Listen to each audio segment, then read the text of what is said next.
From Pan American Stadium in New Orleans, Crescent City Sports is proud to bring you Louisiana high school football.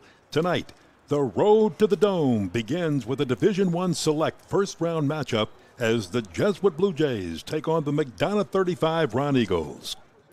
Hello, everybody. Ken Berthelot along with Wade Kaiser. Our producer is Matt Merritt. Robbie Usler is on camera.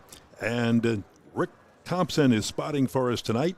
And our entire crew is excited to bring you this game between the Jesuit Blue Jays and the McDonogh 35 Ron Eagles. Excited, Wade Kaiser, because it is the beginning of the road to the Dome, as we just said at the open. Victories count. It's a new season. Everybody's trying to use the old cliche, 1-0. But 1-0 means a lot now, because if you're not 1-0, you're waiting until next year. Right. Well, it's the most wonderful time of the year, right? Yeah, it is. It really is. And it's playoff time, and you're absolutely correct. It's one and done. So you've got to be at your best each week now. Every turnover, every mistake, every issue that you have that can cost you a football game is magnified 10 times more. Could be the end of a career for some seniors, and it could be moving off into another sport or into the off season for underclassmen. So yes, it's that time of the year, and it's a great way to start off this one right here at Pan American Stadium with MAC 35 and Jesuit Blue Jays. McDonogh 35 with a 7-3 record won the championship of District 10 4A. This is the second year in a row they are the district champions. So Frank Daggs has something very special going on here with the McDonogh 35 Ron Eagles program. You can see it right there. The Jesuit Blue Jays finished 5-5 on the year, but got a couple of good wins to close the season out. And again, when you're playing in District 9 5A and you're playing against the Brother Martins, the Edna Cars, Warren Easton, Holy Cross, and Rummel, and that's a tough district. So this year it was tougher than ever, and these two teams ready to take the next step. But if you look on your screen, you see the next step is the number one seed probably in America, the Edna Car Cougars. So I'm not sure if that's a real big prize to get through the second game, but hey, it gives you a chance to go play spoiler. Nobody's looking ahead. I mean, you got to take them one at a time. You got to get through this one. You'll worry about next week. Next week, if you take care of business here tonight, and you talk about that schedule. Jesuit's schedule is a murderous one with the Catholic League, no doubt about that. But McDonogh 35 has done a nice job in their schedule. They lost to three really good football teams. St. Augustine, which is of course in the Catholic League, Edna Car, number one team in the state of Louisiana on the select side of the bracket, as you can see there, the number 9 team in the United States as of last week.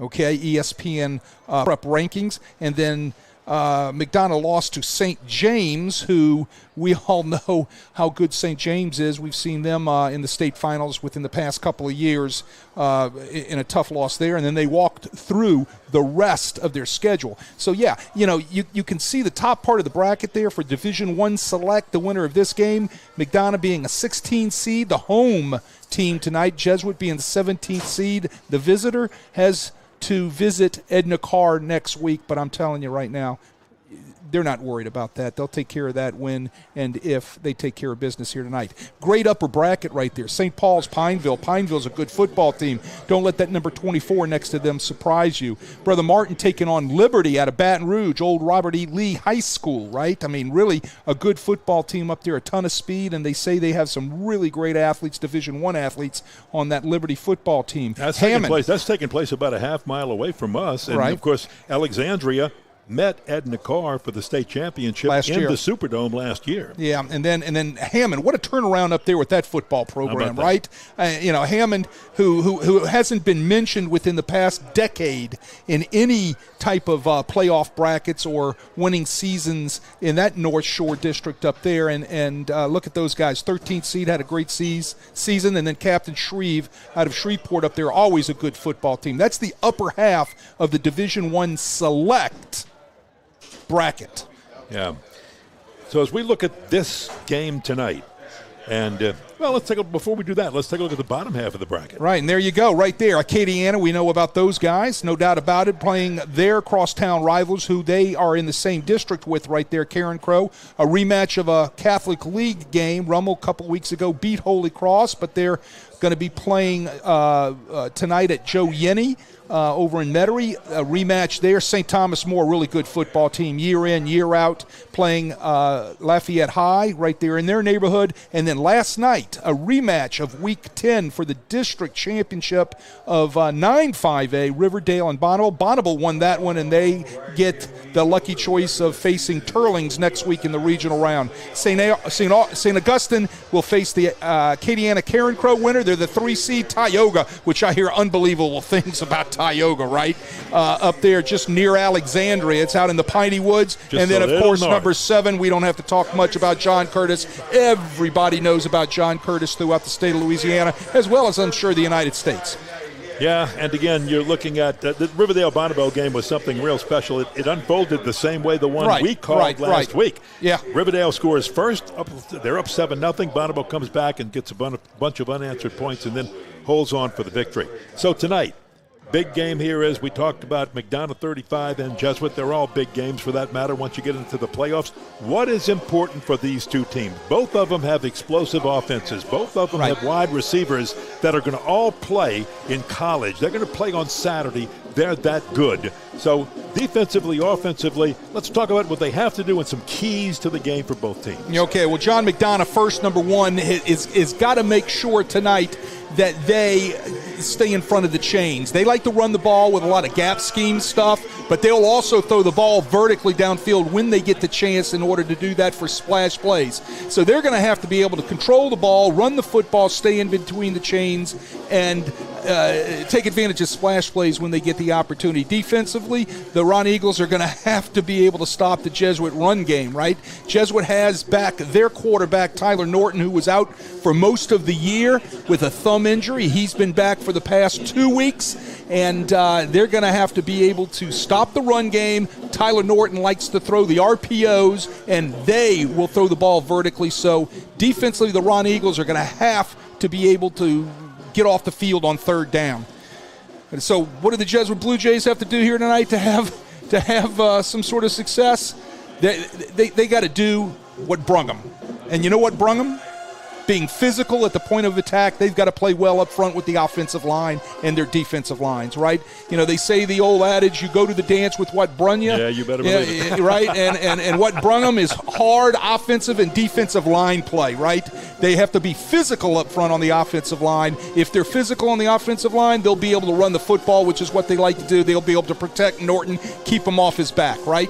Defensively, if their front 4 can play, stop this running attack of Mac 35, get some pressure when they have to on the young quarterback Dedrick Peters from McDonogh 35, then they should have some success defensively. Yeah, wherever you might be watching this, we have a John McDonogh in New Orleans. We have a McDonogh 35. Right, and if you're who's playing tonight. And if you're old school like me, you know both of them, right? You grew up, and you grew up with those guys being prevalent in the city in all athletics, right? That's where I got a little tongue tied right there with Mac 35, McDonogh 35, and John McDonogh High School. And both programs used to, back in the days when the city championship was as important, if not more important, than the state championship, were contenders in the public school league all the time. The Catholic League and the public league. And you throw Forche in there, right? Yeah, it was a great league, great football. Captains meeting at the center of the field for the toss of the coin. The officials are from the Lafayette Officiating Association tonight. Let's explain why they're from Lafayette. They're chosen randomly by the LHSAA. Looks like McDonogh 35 won the toss and have decided to defer their option until the second half. So the Blue Jays will get the football first. And both of these teams, as we look ahead a little bit, played the Edna Carr Cougars earlier this year. Both of them, as usual, lost to the Edna Carr Cougars. But, again, you're not looking ahead, but that's what lies ahead. So what you want from this ball game is, yes, you want the victory, but you want it all to start clicking. Yeah, well, common opponents, Jesuit across the board. Common opponents with McDonogh 35, as we've already said, is St. Aug. Jesuit was beaten by St. Aug 46-23 back on October 10th. And McDonogh 35 opened up the season, the number one game off the top of the bat in week 1 with St. Aug and got beat 56-6. So that, just common opponent there. And then, of course, Edna Carr, right? Edna Carr, Jesuit had them week 7. McDonogh 35 had them week 3. Ladies and gentlemen, our national anthem.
Our national anthem played by the home-standing McDonogh 35 Ron Eagle Marching Band. The Ron Eagles, the home team, because they are the higher seed. They are seeded 16th and Jesuit seeded 17th. And remember, it's a new rule this year. The highest or the lower seed always gets the home team, which means a lot if you've got to travel or not travel. Doesn't really make a difference in a game like this where both schools are from New Orleans, and it's just whether you're wearing the dark colors or the white colors on your jersey. But it does make a difference when you've got to take or hit the road or play at home. Well, in that bracket, 1 through 16 gets a home game, whether you had a bye or not, right? 1 through 8 had a bye. 17 through 24 is on the road. So there you go. That and Jesuit just missed out with a 5-5 record. Their power rating just a little bit lower than 35's, and 35 gets the 16th seed. So thus tonight, home field for Mac 35 is beautiful Pan American Stadium, whose lights just went off and on like a discotheque.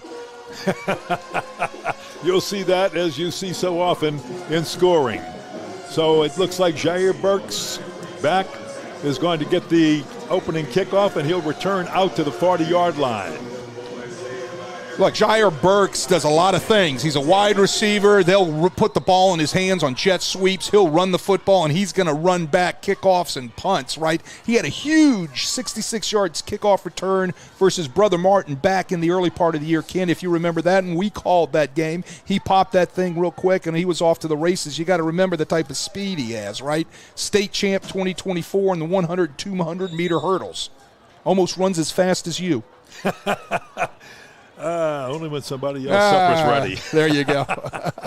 They'll mark it at the 38. 1st and 10 for the Jesuit Blue Jays. Hand off to Palmisano. Gavin Palmisano. Big hole up the middle. He may go all the way. Gavin Palmisano. Does he get in? No, knocked out of bounds at near the 5-yard line. My goodness, how about that? For a big run. Let's see where they mark it. That's going to be a gain of close to 59 or 60 yards. Well, that's a statement right off the bat. Watch Palmisano right here. Does a nice cutback on the inside duo play, right? And he all of a sudden is in the secondary that fast. And Twine Cole finally brought him down. player's helmet comes off. Flag goes down. Push up the middle is going to be very close, but hold everything. We don't have a score, and let's see what this flag is all about. Might be a face mask because one of the Jesuit players got their helmet ripped off, and that was the left tackle, Griffin Borhaven. Big 6'6" junior.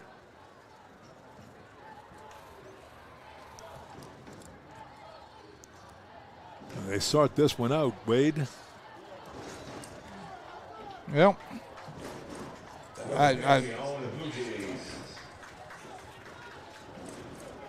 it's some sort of illegal participation there or something. I'm not exactly sure what that's about. 10-yard penalty from the previous spot, 15-yard penalty from the previous spot. It's going to move it all the way back to the 20-yard line. Wow.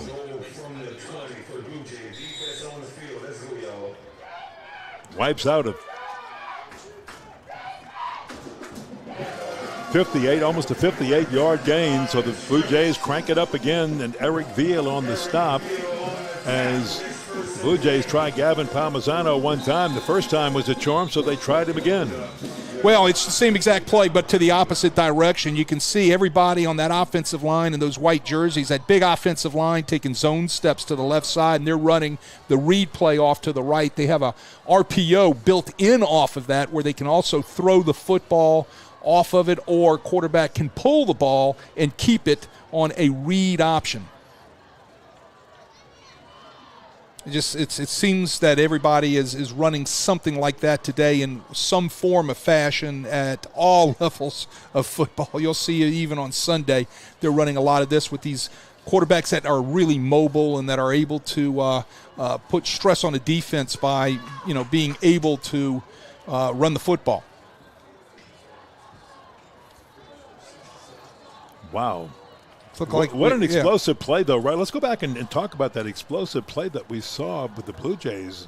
I mean, reeling up from the 38 all the way down to the 5-yard line. Well, you make a statement right off the bat. You run that inside zone like that. The defensive end did not close for Mac 35 as he should have closed right there. He took the quarterback off the inside duo or read zone, if you want to call it that, and created a huge gap in there, and second level got blocked, and Palmisano just took off. Second down. And quarterback Taylor Norton, we haven't had a chance to talk about him. He'll take it up the middle and is pulled down just short of the goal line. Taylor Norton started this season at quarterback and did quarterback most of all of game one, most of game two, had a thumb injury and was pulled out by the fourth game. Here's a push right up the middle by the Blue Jays, and that's Palmisano. Well, here's your inside zone. Palmisano runs it again. They pound it inside, and he cracks the goal line, gets the ball over the goal line for the touchdown. Back to Taylor Norton. I mean, he got hurt against Edie White, and they're going to go for two. They are. Did he get in the end zone? I don't believe he did. I never was waiting for the officials' hands to go up. Never saw it. Here's the toss out to the right side, incomplete, intended for Benjamin Neff. So they did score it. They gave it to him. Yeah, it was a touchdown, and that was a 2-point play. Yep. The official did get his arms up in the air, missed it. That was the 2-point play. You're going to see that a lot if you're watching on any touchdown score to the left, because if they kick one out over the fence, it's out in the wooded area, and Wade Kaiser's got to go into Gatorland to get the football. So. Yeah, well, I'm not going into there, right? And if Mac 35 or Jesuit sends one of their little managers in there, he might not come back, right? So they're going to go for two usually at that end if they feel they're going to kick the ball up and over the netting and the scoreboard to your viewers left on the screen. But let's get back talking about Norton for a minute. He hurt his thumb, right, against Edie White in the second game of the season and has been out for most of the year. Sully Sullivan and Manny Vandewey filled in for him throughout the year, and they both brought different things to the table. But Norton brings a special set of skills, right? He can throw the football well enough, and he has really good vision to keep his eyes downfield, and can use his legs to get out of trouble, as we saw right there on the play that set up the touchdown. Scott is deep, bounces in front of a player, and with good coverage, fights his way up to the 25-yard line.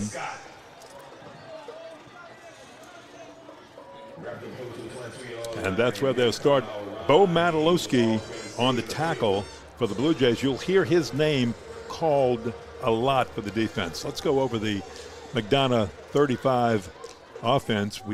That's started so quickly with that big play from scrimmage.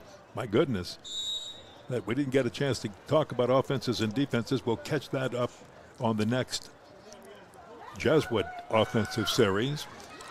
Dedrick Peters is the quarterback. He is a sophomore, first-year starter. He's got some all-district and pretty big-name players around him that's had a lot of experience on this team. He'll throw to the left side. It is caught on the left side by Anderson. Avery Anderson out of the backfield is going to be a force to be reckoned with. He's an all-district running back, two-year starter. Comes in here averaging 11.8 a carry when he's running the football, but has good hands and can catch it out of the backfield, as he showed right there too. Well, a lot of speed out of the backfield. Avery Anderson, Bryce Lawman, you'll see tonight, Travon Douglas, all guys that will come in and carry the ball for the Ron Eagles. Nothing fancy, trying to go up the middle against a very stout Jesuit defense led by Will Berry, Austin Guidry, Nathan Hamrick, and Oliver Burgow on that line. Good linebackers, including the guy we just called a little while ago, Bo Matalowski, and some very good defensive backs that have 5 of the 6 interceptions on this Jesuit defense.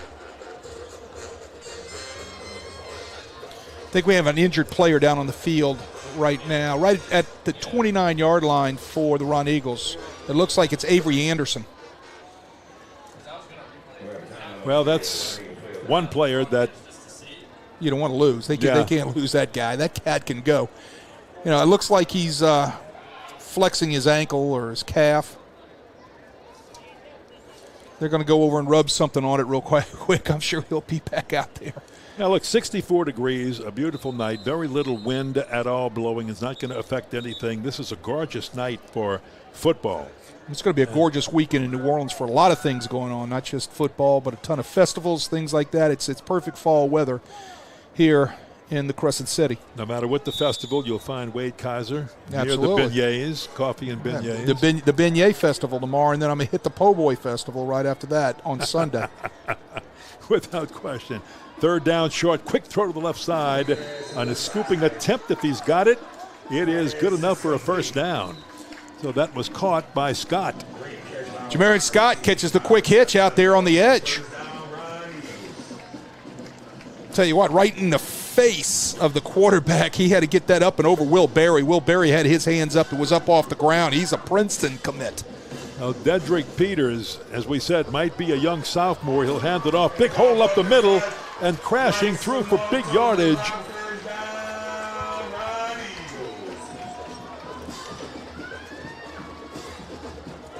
That looked like number 11, Bryce Lamarck. Bryce Lamarck. Hits the inside zone right there. Nothing there. Tell you what, Jesuit kind of was out of their gaps that time. Linebackers didn't fit properly. Defensive linemen looked like they picked the side, opened up a huge gap right at the center's right edge, which was the right A gap. Lamarck hit that, sets up first down for 35. At the Jesuit 44-yard line, they'll go right up the middle again. Whoa, a throw. Fooled me on that one with a good fake, and that is picked off by Jacoby Trudeau. That's his second interception of the season. Yeah, just overthrow off the receiver's hands. You can see it's all off of play action.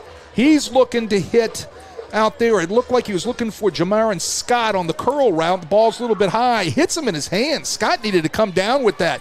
You know what happens when you get a tip drill? Nothing good, right? So it always is good for the defense, and Jacoby Trudeau comes up with his second INT of the season, and Jesuits in business at the 45-yard line. First and 10 for the Blue Jays. Taylor Norton will hand it off. Right side, Cerruti. Michael Cerruti, and boy, the running game working for both teams. They are moving it around. So from the 45-yard line, Jesuit comes up with another first down. Justin Ross on the stop. Well blocked right there. You saw a nice block by number 62, Kenneth Thomas, and number 60, Ashton Millett, and Hugo Rausch. Good fake. Now the throw caught inside the 35-yard line by Roman Lauray, his first catch of the game. An all-district player with over 1,000 yards last year, and he's off to another good season. Yeah, he's a favorite target of Norton. Last week he caught the ball 5 times for 59 yards and 2 touchdowns, right? So he's the guy Norton loves to go to. He's dependable. He's got great hands, runs great routes. Push straight up the middle on second down and short. Very close to the first down. Might be just a little bit short. And that, once again, was Michael Cerruti. Galvin Palmisano and Michael Cerruti will do most of the heavy lifting, running the football. Urban on the stop. Yeah, Cerruti had a nice day last week against Easton. Had a 50-yard touchdown run. And it's hard to run away from Warren Easton with the speed they have on the field. Got a flag on the play. It's a pre-snap penalty. Little illegal procedure is the indication from our head official from the Lafayette Association. Let's talk a little bit about Taylor Norton at quarterback because, again, he missed much of the season. He played games 1 and 2, got injured at the end of the second game, didn't play much of the third game. Sully Sullivan had stepped in, and Manny Vanderway, they picked up and picked up the offense right where it was left off. But, boy, they really missed Taylor Norton because of throws like that. Look at that perfect throw right there to Jair Burks for the score. Touchdown. Play action pass. Yards. Great play action pass that time by Norton. Watch the fake right here. The keys up front are all passed by the offensive line. I don't know what the guys in the secondary from 35 are looking at. You got to get your eyes out of the backfield, and you got to get your eyes on your key on the offensive line. Usually last guy on the line of scrimmage or the guard center box right there, or the secondary all bid on the run fake. Leaves Burks wide open on the post route. The ball's delivered on time. Jesuit lining up to go for 2 again. A 32-yard touchdown pass. They're going to go for 2. They'll hand it off. Cerruti, and he works his way into the end zone. It is good. That's Michael Cerruti with the 2-point conversion. And with 7 minutes and 21 seconds to play here in the first quarter, the Blue Jays have opened up a 2-touchdown lead, 14-0 over McDonogh 35. Well, up front, it was very well protected, right? The offensive line has done a nice job so far tonight. We said that was one of the keys offensively that Jesuit's going to have to be able to be, really good at tonight is physical and really good on their offensive line. And we've seen that on these past 2 drives, right? We've seen nice pass protection. They're off the play-action pass for the touchdown pass to Burks, and we've seen it done a couple of times on the run game, the zone run game that they really like to use up front. They're getting a lot of movement on the 35 defensive front. So if your offensive line is playing well, then you're able to put some points on the board tonight.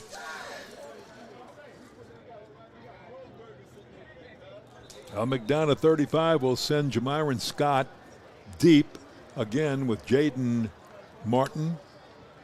That's your two deepest receivers for this. But what a great start by the Jesuit Blue Jays, sort of making a statement. First of all, they drive 62 yards, get the touchdown with Galvin Palmisano. They intercept. They get the big interception by Jacoby Trudeau. And then they take it and drive down with the pass from Taylor Norton to Jair Burks. 32 yards. Go for 2 after the first missed extra point. Get it. 14-0 Blue Jays. Still 7:21 to play in the first quarter. Well, there must have been a penalty on the 2-point play, so that's the reason why Jesuit's kicking off from the 50. It had to be a 10-yard penalty. Usually you kick off from the 40-yard line, right? So the ball was moved up to the 50. Didn't see the call, didn't see the penalty. That's the reason why Jesuit just boots the ball out the back of the end zone.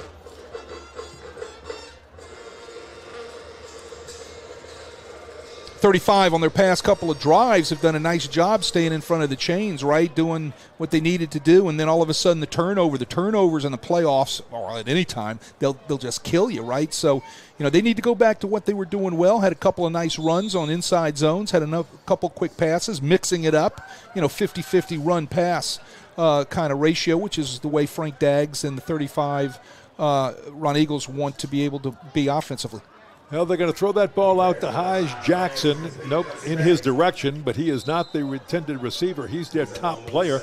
They go to Marquis Moore again. So Moore, with the catch, gives some positive yardage to the Ron Eagles. Hamrick on the stop. They're going to spread the ball around, talking about the Ron Eagles. They're going to get it into different receivers' hands, and they're going to play a bevy of running backs back there. So, they're going to make sure that they use all of their athletic talent. This time a run up the middle going nowhere. This is just a rugby scrum gang tackle by the Jesuit Blue Jay defensive front. Nothing going. I think that was Nathan Hamrick that made that stop right there. The senior 5'10", 230-pound, 35-pound defensive lineman met the running back smack dab in the backfield. Avery Anderson at running back. Third down. Need about one. Thought they were going to get it on that run up the middle. Now they've got to try again, but it's third down, so critical. They're going to give to Avery Anderson again. Big hole this time, Anderson up the middle, and he cracks right through for the first down up to the 39-yard line. Zachary Freelou on the tackle. Great job by that Ron Eagle offensive line. Great hole size right there. You saw that, and you also saw a missed tackle in the hole by a Jesuit Blue Jay, not getting in there and making the proper contact he needed to make, and it ends up as a missed tackle on the stat sheet. Just shows what the all-district running back Avery Anderson brings to this group. 83 carries, 987 yards. He may be just getting ready to go over 1,000, and this one incomplete. One of the Achilles heels all year long for Jesuit is giving up the splash play, right? They've had, a couple of plays defensively that have gone over the top for touchdowns. They've had a couple of long runs on them for touchdowns. They just can never seem to stop a splash play in the game. And, McDonogh wants to get one of those splash plays. Those are the things that they know they're going to have to be able to convert on in order to move the ball consistently on Jesuit and put points on the board. Man in motion. And this one, they'll try the middle again, get some yardage, but not much. That was a hard fart, maybe 2 yards. Christian Hebert slammed the door quickly for the Blue Jays. Yeah, 21 tackles on the season. He's only one of those juniors on this young Jesuit Blue Jay team that will be back next year, right? Nice tackle. Boy, nice fit right there. When you talk about fits, being in the right place, fitting off the defensive line in order to make the tackle. Got a flag on the play. Brings up third down and 8. Let's see what this flag is all about. We got offsides Jesuit. They lined up in the neutral zone. You can't help your opponent, right, on pre-snap penalties this late in the season. Week 11, week 1 of the playoffs. Giving up Burgow, I believe. Yeah, giving up free fries. I'm sorry. You know where my mind is, right? Free 5 yards. Yeah. Okay, free fries. Used to get those if the Jazz scored 110 points. Remember that? Hey, the way Jesuit's going, you might get them tonight. Let's see. The Ron Eagles are trying to make a statement, come back and get back into this one. You've got to get some points on the board just from a momentum standpoint if you are McDonogh 35 in this situation. You've given up 2 quick scores. Got to come back and put something on the board yourself. Looking to the near side, thrown. It is caught. Caught by Bryce Lamarck, and Harry Irwin spins him to the ground. It'll be short of the first down, so make it 4th down and 2. This might be 4-down territory for Frank Daggs in the 35. Ron Eagles right there. Great job by Irwin covering the flats right there. Ball out in the flats. He converges quickly and makes a tackle. Watch Jaden Martin. He just came onto the field. He splits wide up to the top of your screen. Very sure-handed receiver. Blue Jays, as you see, showing pressure right there.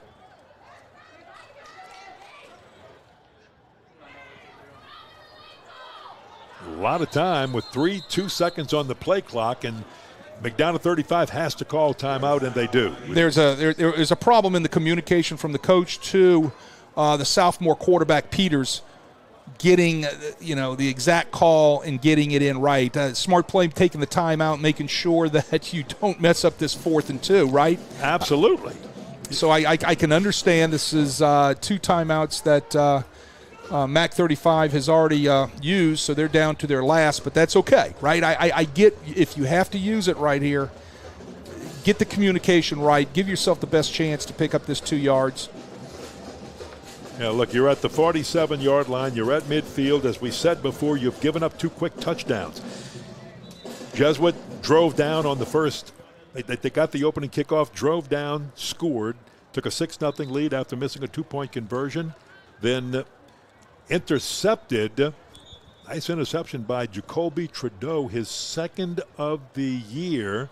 Gave the Blue Jays good field position near the middle of the field. They took that football, drove it down, scored again, got the 2-point conversion, leads 14-0. Now the Ron Eagles are trying to rally, trying to get the momentum, put some points on the board. Peters, the quarterback, the young sophomore quarterback, hands it off straight ahead. A push. It's very close. Not sure if he made it or not. Looking at the spot, it looks like it's going to be a half-yard short. Christian Hebert hit him head on and got help. Yeah, he's not going to make that. That's going to be marked about a yard, almost a yard short, right? They went heavy over to the 35's left, right? Unbalanced left. They come back to the short side. Jesuit moves over to the unbalanced side, as they should. So with the numbers, McDonogh 35 decides to run weak side, don't get the movement up front. It should be turnover on downs. It will be. I believe they're asking for a measurement. Now, the football, as you watch it on your screen, the football is just to the left of the 49-yard line, and the far sideline, the downs marker, was just to the right of the forward spot of that yard line. So if they measure it out, it's probably going to be about a half yard or less short. Yeah, you got to ask for the measurement any way you look at it. Got to do it, and there it is. So they are just short, and with that, it's going to be Jesuit Blue Jay football on downs with 3 minutes and 47 seconds to play here in the first quarter of this first-round playoff game. The road to the Dome begins tonight. Actually began last night here in the New Orleans area with some games. We said Bonneville beat Riverdale. Bonneville beat Riverdale in a rematch of the season-ending game between those two. Bonneville winning the district, their first district win since 1998. Congratulations to the Bonneville Bruins. Riverside was looking for their first district championship ever and came that close but didn't get it. If you're Jesuit right here, you take a shot. Let's see if they do at the 49. No, they're going to fake the Palmisano. Taylor Norton's going to throw long. He's got a man open. It is caught. Touchdown! A one-play touchdown score. Wow, goodness. Jair Burks beat his man, was wide open, and scored the touchdown, a 49-yard strike. Same play. They scored the touchdown to Burks previously on the last series, right? They faked the 32 and a 49. They fake the inside run, pull it out, and hit the post route. Secondary bites there at the line of scrimmage. It's like stealing. Try for the 2-point conversion on the left side. It's thrown to Benjamin Neff, and he's tackled short. No good. It'll be 20-0. The Jesuit Blue Jays, once again, folks, because of Pan American Stadium, a lot of times you don't want to be kicking footballs out over the fence into the wilderness, into the ponds back there in City Park with gators and who knows what else. Who knows what else, so yeah. A lot of times teams that play here, if they're moving to our left, which is the north, then they're going to try the 2-point conversion on that side. They'll kick it the other way to the south. Well, let's give credit where credit's due. Chris Cloudy does a nice job at his corner position right there to turn that 2-point play into zero, right? I mean, he comes up off the quick screen, fights through the block, mates the tackle. Nice job by that junior defensive back who comes in on the season with 4 interceptions. Wow. So coming back to the play-action pass again, it's the same thing that we have seen. Fake the inside zone, fake the duo, whatever you want to call it, whatever terminology you want to call the particular inside run play, right? And you yank that thing out and hit the post route behind the safety. That's exactly what they've executed twice for the last 2 touchdowns. We're talking about Jesuit. I said they should take a shot. Man, you think I've done this before, right? So, yeah, great opportunity. Great call by the Jesuit offensive staff and offensive coordinator Vance Andry to take that shot right there. Anderson and Scott are back deep. I believe this is Scott. And he's hit at the 15-yard line and dropped. Well, that play that you just described that Jesuit scored on, Coleman Punicky is the guy that got down there and made the stop on the kickoff. That play is what worked for the Jesuit Blue Jays the last couple of weeks. Yeah. It has really been working against defenses. Well, it's good stuff. I mean, it's good stuff. You build an offense in cooperation to what it is that you do. If you have a running play, you have a pass play off of it.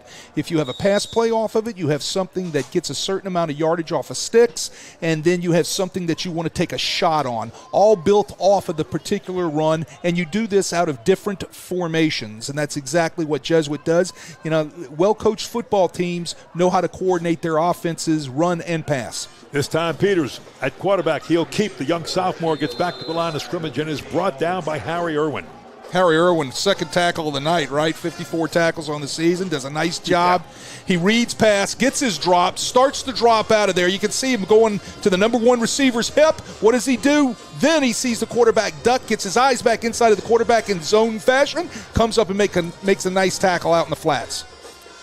Perfect zone coverage and zone read by Harry Irwin, outside linebacker. Avery Anderson gets the handoff, nowhere to go. He'll push up and get 5 out of what looked like nothing. Punicky with the tackle, but it's still short of the first down. It's going to be 3rd down and a little bit more than 5. Let's call it 3rd and 6. Yeah, watch Anderson hit this hole. He's got a little burst with him, right? A little shake.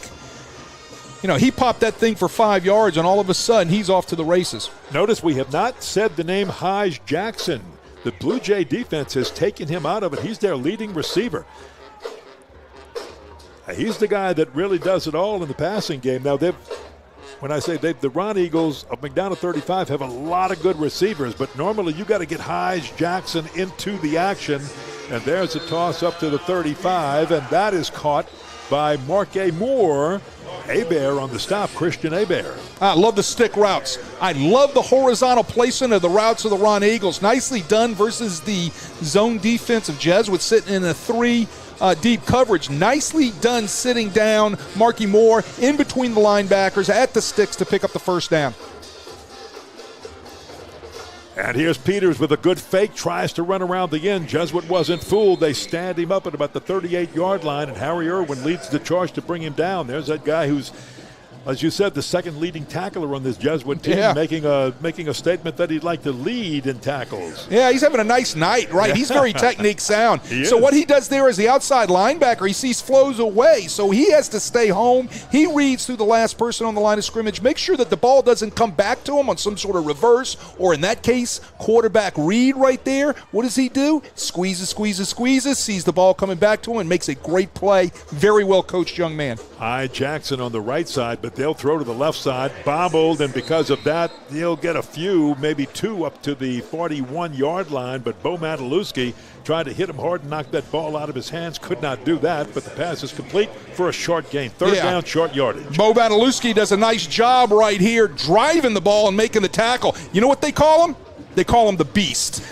That is Bo Beast Mataluski. That's what they call him in the hallways there at Carrollton and Banks. Now, sometimes when you've been hit by him like that hit just now, you feel it. You feel like the Beast just hit you. 3rd down. 4. Here, McDonogh 35 in a great 3rd down situation again. They've been like this all night. Nicely 5 on done. The play clock. They've got to call timeout again. Miscommunication. It's down, and you can see right now the coach is really upset. I don't know if they thought they had more time. He's looking at the official. No, it's a communication deal. They're not getting the signals communicated right to the sophomore. You can't have that over and over and over again in a playoff game. But as I was saying, it's third and manageable here. They have been in this situation all night long, moving the football, right? So they've got to convert. Yes. They don't want to take it to fourth down. They don't want to have to do that. So, again, they'll waste their last time out, and I understand why. They've got to make sure that they have the communication correct on this enormous third down play for them. I believe that's their second time out. Is there a second? I thought it was their third. Unless I missed one on that first drive, which is possible. So that might be it. Yeah, that's it. Well, no, they say on the bug they got one more on the scoreboard. They got 3. So they either have 1 or 0. So I believe it's 1. Okay, so they have 1 timeout left. But they've used 2, if not all 3, but definitely 2 with 35 seconds left in the first quarter. So, and right now you've got to move the chains. I would imagine this might be 4-down territory again. The punting game not real strong for McDonogh 35. But you've got to, if you don't get the first here, you've got to get very close. Long count, quick throw, and they finally get it to Hodge Jackson. They've got the first down. He's got his first catch. He's inside the 40, down very close to the 35-yard line. Christian Hebert on the tackle. Well, there's your splash play, right? There's one of the splash plays. Punicky misses a tackle off the hitch. They run the stick route right there. Watch Punicky. Head down, son. Get your eyes up. Can't hit what you cannot see. Your head goes down. You're going to miss the target, right? And that's exactly what happened right there. Splash play for Mac 35. 24-yard gain for the first down. Hodge Jackson with it. Avery Anderson now will go up the middle, and he's got big yardage. And right now, a little momentum. You see it for this McDonogh 35 team. Brought down that time by Julian Alvarado, number 52. Saved that right there right there at the end. Yeah, we've got the end of the first quarter. The clock has run out, and after 1 quarter of play,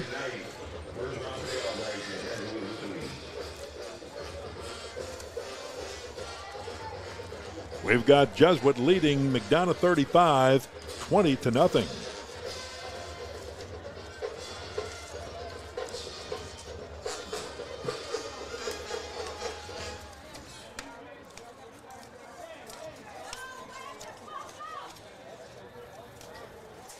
Well, you're seeing a lot what Jesuit wants to do, right? They want to be able to be physical up front. They've done that offensively. They have not done that so well defensively, which has been able – this MAC 35 offensive line has done a nice job in order to be able to do things up front to keep them in this football game. Tonight's coverage on Crescent City Sports is brought to you by the Lamarck Automotive Complex in Kenner. Lamarck's Pre-Owned has a huge selection of pre-owned vehicles, all makes and models. We have great deals. Must be a reason, says Ronnie Lamarck. And getting back, talking about that MAC 35 offensive line, you know, those guys have done just enough to be able to keep the ball moving and keeping them in between the sticks and on schedule, right? So, you know, here we go from that particular play. It brings up this short second down and short right here. Love to see MAC 35 take a shot at the end zone right here. From the 26-yard line. They wanted to. Peters will have to tuck it under. Peters will run and slide down, and then he's hit after being down 20-yard line. I wouldn't call that a slide. Frank Daggs needs to teach that young man how to slide a little bit, right? I know Frank coached a little baseball in his life. He needs to get that man in on a slippery slide on one of them things you put on the ground as a kid and teach him how to get that leg under and go under safely. He just kind of fell on his rear end right there. But anyway, you look at it, what is it? It's first down for the Ron Eagles. At the 21-yard line of the Jesuit Blue Jays, best drive of the night right now going on for the McDonogh 35 Ron Eagles. We've got movement, we've got jumping. Who went first? They're watching too much NFL and college football. Everybody's pointing at everybody. It doesn't work like that in high school.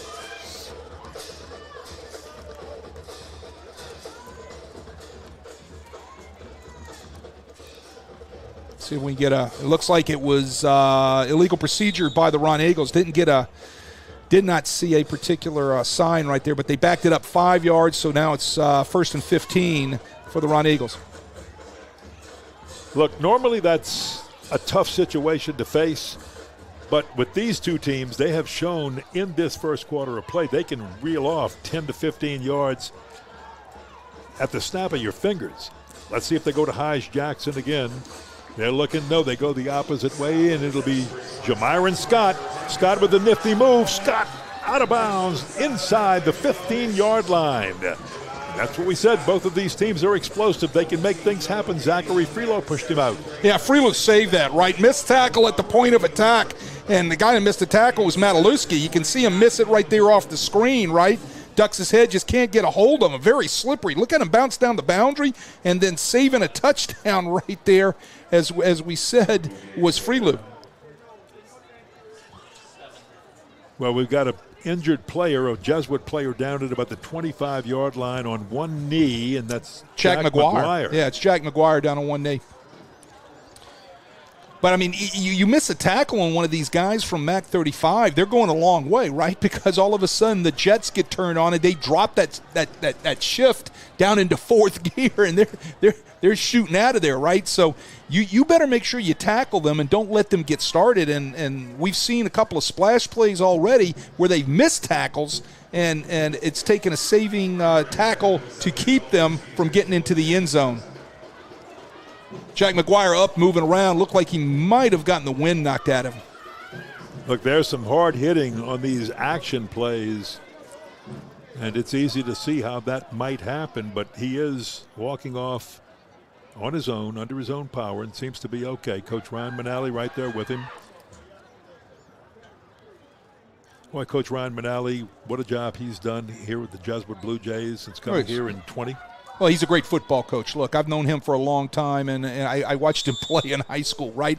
And he was a great offensive line coach at Rummel, his years at Rummel, and then got the head coaching job at De La Salle. We all know the job he did now and he's moved over to Jesuit, there. Right? Yep. And has done a very nice job here at Jesuit. Peters with the snap will give to Avery Anderson. Anderson tries to cut back in. He is hammered. Oh, man, he just got hammered. And you want to know who? Will Berry. Was it? Nope, it was Harry Irwin. Harry Irwin. Yes. Harry Irwin comes up. Watch I thought this. It was Berry, yeah. Here he comes. He's out there, that outside linebacker. Watch him come up. Fit. Whack. Hello. Wow. Oh, man, he lowers that shoulder and just brings it, right? Man, nice job, Harry Irwin. I like that. We're going to have to come up with a Bam Bam nickname for Harry Irwin, right? There you go. He's a sophomore. 5'9", 180 pounds. Only a outside linebacker. All right, third down. They need 2. Anderson up the middle. Looks like he's got it. He is inside the 10-yard line. And Christian Hebert with the stop. You know, they've had success running between the tackles, doing a nice job, that offensive line of the Rhine Eagles. Smith, Anderson, Jones, Thomas, and Barnes. Those guys are getting a little movement on those down two techniques and shade zeros and shade ones in there that are the defensive tackles of Jesuit. Frank Daggs, coach of McDonogh 35, said one of the keys to the game offensively was to have long, sustained drives. He's finally put one together toward the end of the first quarter, going here into the second quarter. Don't have the start time on this drive, but it's probably about a 4 or 5 minute drive going on, and that's what he felt like the Ron Eagles had to do in this game. Can't miss there. No. Can't miss to the inside on the out route, even if you're on the near hash, right? That's a formula for picking that ball and going 90 yards for a touchdown, right? Young quarterback, that is something that Frank Daggs will teach him. Look where he misses. Yeah. Harry Irwin needed to be a second faster. He would have had a pick right there, right? He's going to where he needed to go. They're still in a nice 3-deep coverage. He's working to the number 1 receiver out in the flat. He gets there a couple of seconds quicker. He picks that and rolls. Well, they're trying to get it to their 8th receiver, and that time the Blue Jays waiting for the handoff to Anderson, and they smother him. Oliver Burgow led the charge. Yeah, he's a junior, 28 tackles, 5'9", 225 pounds. He's another young one, right? He comes down the line of scrimmage untouched, nicely done, makes the hit in the backfield. And now it's going to bring up third and goal. From the 11. From the 11-yard line. So they which lost is 2 yards. Yeah, right. This is outside of where they want to be. They were trying to get Jackson on that first attempt. And they're going to try to go to him again. On the other side, incomplete. You can see the young quarterback, Dedrick Peters, he's off mark on a lot of his throws sometimes, a little high, a little inside, a little outside, that sort of thing. And you can see right there, they had the out route right at that pylon. Peters needed to lead the ball to the pylon, allow the receiver to come back downhill to the pylon. That's where you throw the football. You can see how he floats this thing. It's up and it's high. And I believe that's high, Jackson. That is down. That's their ace key receiver, 6'3", 200 last year, 547 yards receiving. This year he's already surpassed that by a bunch, 42 receptions, 732 yards, 4 touchdowns this year. He had 10 last year. He's receiving a lot of double coverage. They're taking him out of games, finding it harder for him to score this year. But that's a major loss, because even if he's not getting the ball thrown to him because of the coverage he demands, it opens up other people on the field. Yeah, well, there's no doubt about that. The deal right there was what kind of put him in a jeopardy situation was how the ball was sailed way high over his head. He goes up to get it, and he comes down real hard on that turf. Ken, I don't know if you've ever fallen down on that turf down there, but it's real hard, right? It's not the old AstroTurf that we know from our days. You know, it's a little bit more forgiving, but coming down hard after going up after that floated ball by Peters, you come down hard on that turf, you're not going to get up very easily as he did there. It's good to see him getting up and walking off. Yeah, he's a South Alabama commit. His brother Damon McFarland played at St. Aug, signed with Louisiana Tech, class of 2020, ended up having an injury, went to Pearl River Community College, but he was able to come back from an ACL. And his brother is his biggest supporter, wants to see him do so well. And he's real excited about going to play for Major Applewhite and Petrino at South Alabama. That's his commit so far. And, again, big 6'3" frame. Frank Dagg saw him just do so well in the high jump and the long jump, and really got him to bring some of that talent as a youngster into football. And it's really paid off. So here we go, fourth down. 4th and goal. Peters throwing to the end zone. He's got a man close to reach out. The ball slams down. Did he cross the goal line? Is it a touchdown or is it? We're waiting for the call from the officials. Is it incomplete? Was it a catch? Was it a reach? Let's see.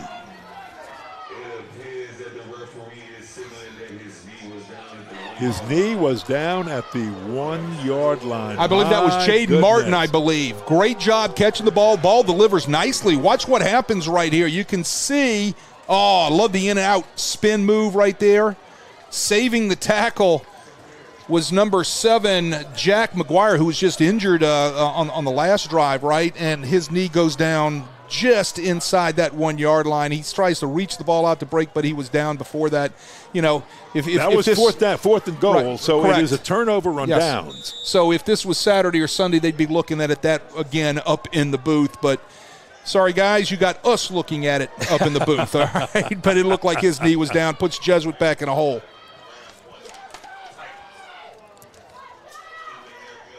Now the Blue Jays have to be careful. They're in their own end zone for the handoff, and this is just moving a rugby scrum forward. And that's all you can ask for, is get a little breathing room down there, and Galvin Palmisano gave it to him. Well, you're just trying to get the ball out of your end zone, trying to get some room, as you said, Ken, so that way if something bad happens, it's not going back into your end zone, right? So they do a nice job picking up 5 or 6 yards. Norton at quarterback with a good fake. He's going long again. He's going to try it against double coverage. Almost intercepted that time by the Ron Eagles, and very well played. Great defense by Ron Eagles. Looks like Jaden Martin was one of the people in on that. Let's check it. Watch the safety get across the top off of his hash right there. Nicely done. That's the way you play cover, too. And it's really hard with those maroon numbers, and that looked like number 23, which is James Toops. Looks like he got off the hash as a safety and got across the top to make the play. The corner was squeezing underneath, safety across the top, the way you play against the vertical, against the number 1 receiver. Nicely done by the Run Eagles. Quick snap by the Blue Jays, and they're just going to keep it on the ground. Flag thrown way away from the play by the field judge back here. I think we had an interference penalty on the particular vertical route. That's the reason why the ball was moved out to the first down. They got the first down off of the interference penalty, and now we got a penalty off the first down now. Just did not see the interference penalty on the previous play. Didn't see it and didn't see the flag. Yeah, and now they picked this one up as a inadvertent flag. But anyway, you look at it, Jesuit is now at second down and 4. And they're right there at the 30-yard line. And big run by the Jesuit Blue Jays. It's going to open up some things. And the first time we see tonight, Roman Laurie run the football. And that is, he's carried it before this season.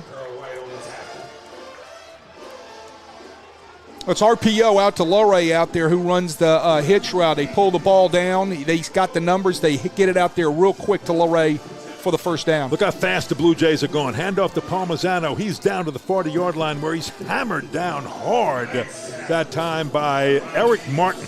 Picking up tempo now, as you said, Ken. You can see how they're quickly lining up, getting the call in, ready to roll. Yeah, they're really moving fast. Fake to Palmisano, throw to the left side, caught by Laurie. And that was Laurie's first carry of the season. It's Jair Burks who had a couple of carries prior to that. Laurie right there, again, runs the same hitch route off the RPO, and they try to run a couple of things back in NASCAR speed, right? And we can see the run built in with the RPO pass.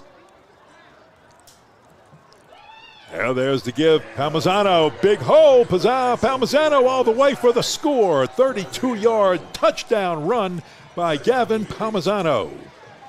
They take the last 4 plays. They run them back to back to back to back. 2 plays that quick. Here's the inside run right here. They pull the backside guard out and around. Oliver Cook does a nice job getting up to the second level on the linebacker to spring Palmisano into the end zone for another Jesuit touchdown. But off of that, they were running the RPO out there to Laurie, who did a nice job, knowing where to get with the route, breaking his route off, ball delivered on time by Norton. That particular drive was Norton and Laurie setting everything up for Palmisano on the run. Ethan Cabos in to attempt the point after. Palmisano, 2 touchdown runs of 62 and 32 yards. He'll kick it up, and this one is good.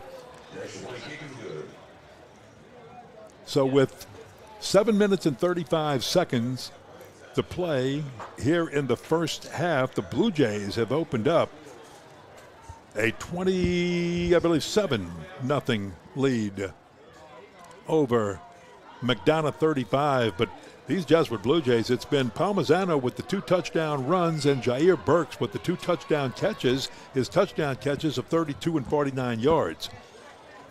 Well, yeah, and look, McDonogh 35 has done a nice job offensively trying to control the clock, right? Staying ahead of the change, which is one of the things that we said they had to do offensively. But when they get inside the red zone, Ken, they've got to come away with something on 4th down right there. They ended up, a half a yard short, right?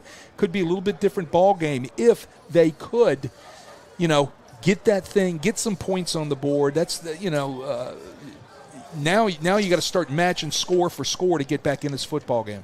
Tonight's coverage on Crescent City Sports is brought to you by Ochsner Andrews Sports Medicine Institute. Don't let a sports injury keep you sidelined. Our team offers health care for athletes with same-day appointments available near you.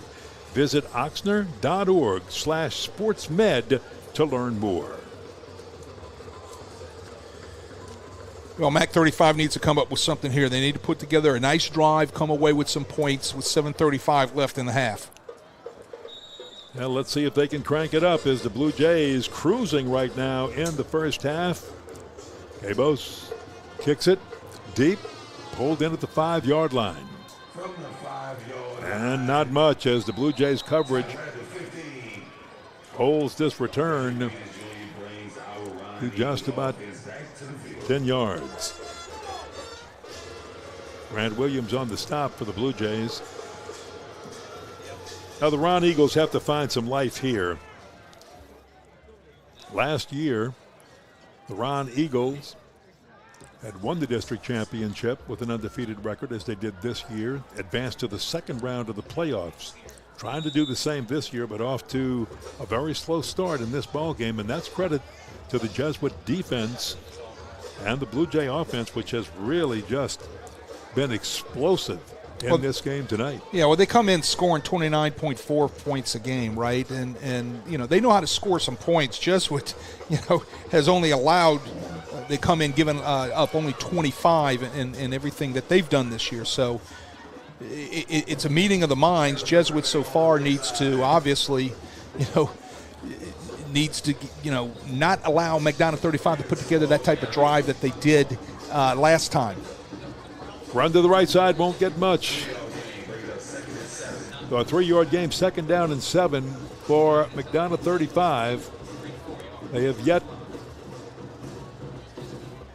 Well, they got the sustained drive going. They just couldn't get the score. Yeah, they gave it up on downs at can't the convert inside the red zone. 1-yard line. So that was, again, one of the keys for Frank Daggs. Let's get those long sustained drives, keep the football.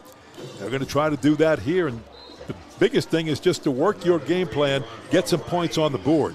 Again, down, run to the right, gains. Yeah, and they move the sticks right down. Here. Again, Ken, they're doing a great job in the inside zone running game, right in between the tackles. They're finding some place to run in there. That's a credit to that offensive line of 35, right? And look, right there, they pick it up. They get the first down. They move the sticks. So we're trying to pick up these numbers, folks. A little hard to pick up sometimes, but we'll get them for you.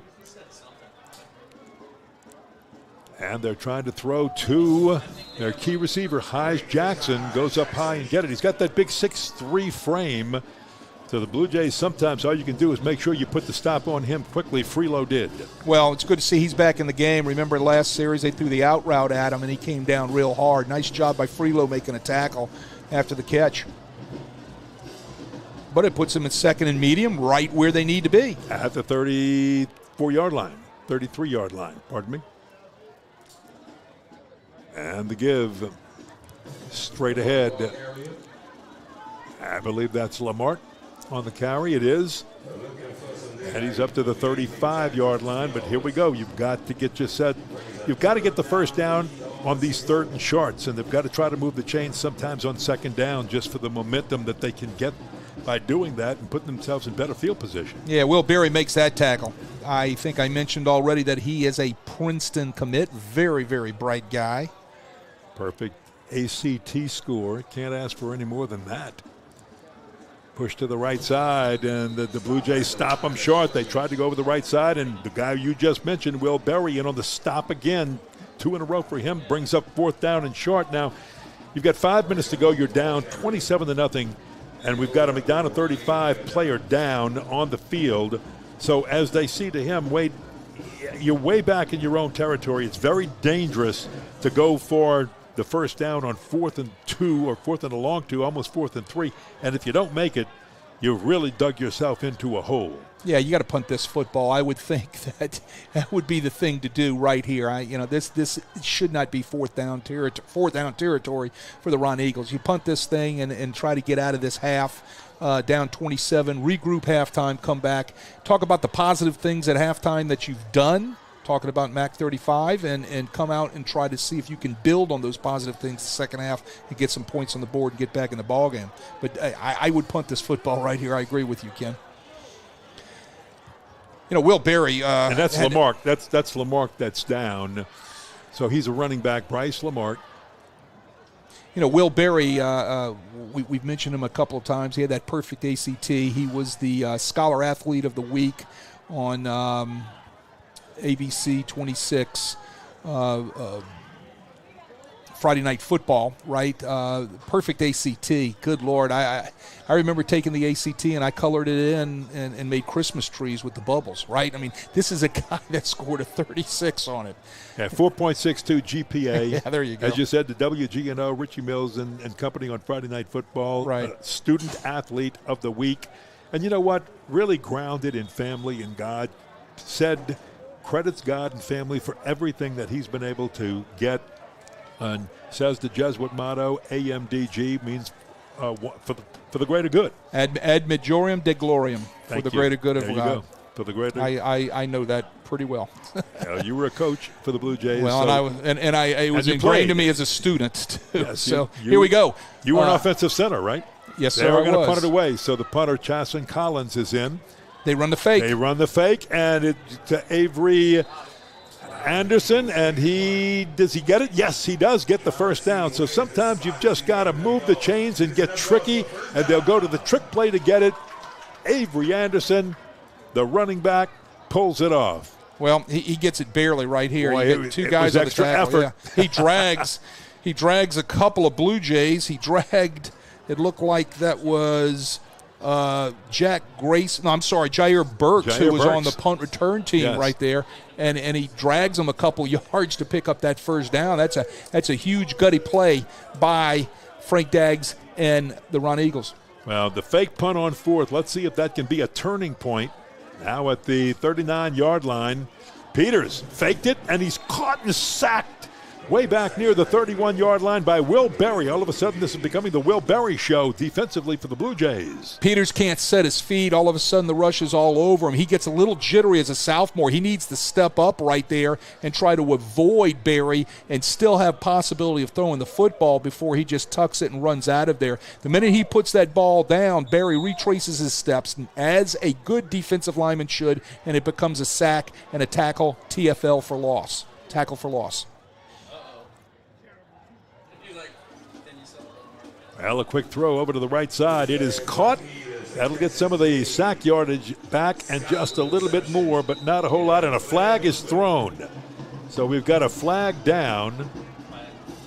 The pass was caught by Jamiron Scott. Bo Matalewski made the tackle. Let's see what the flag is all about. You're going to probably get one of the receivers out there for a holding penalty on the tunnel screen.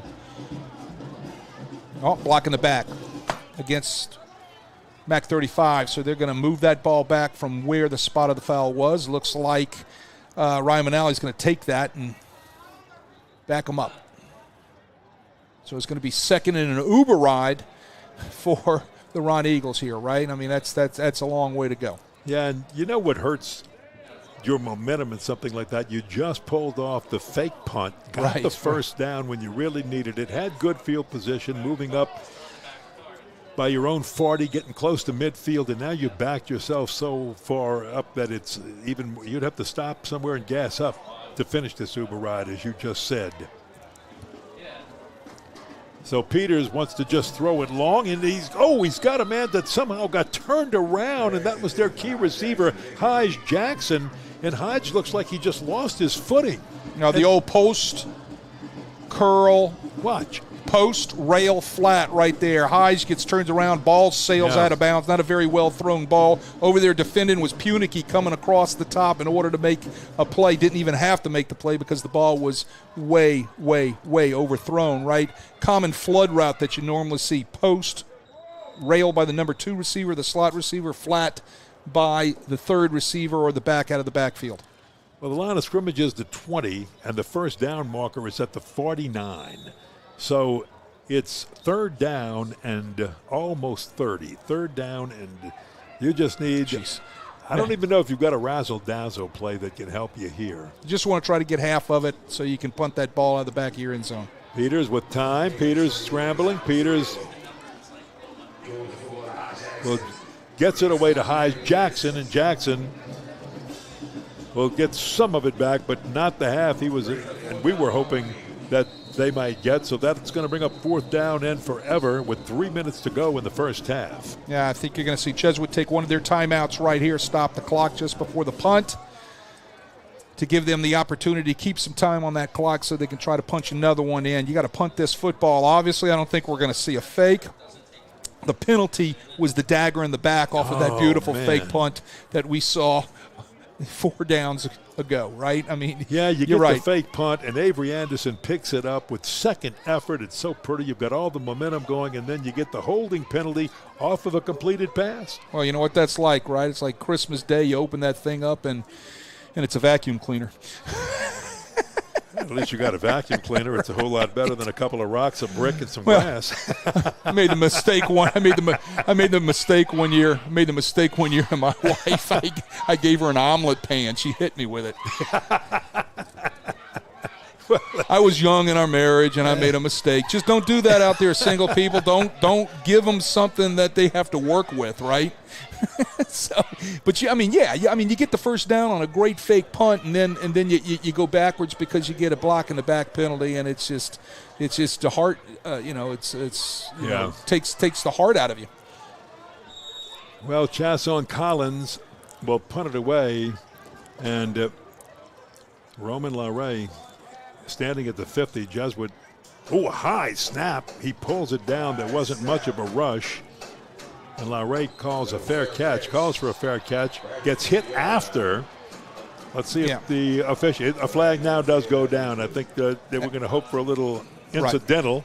Well, no. Accidental and incidental. Well, that was doesn't work that way, does it? Yeah, that sounds like something Dr. John would say, right? I mean, here's the deal. You had that hand up. Here's our call.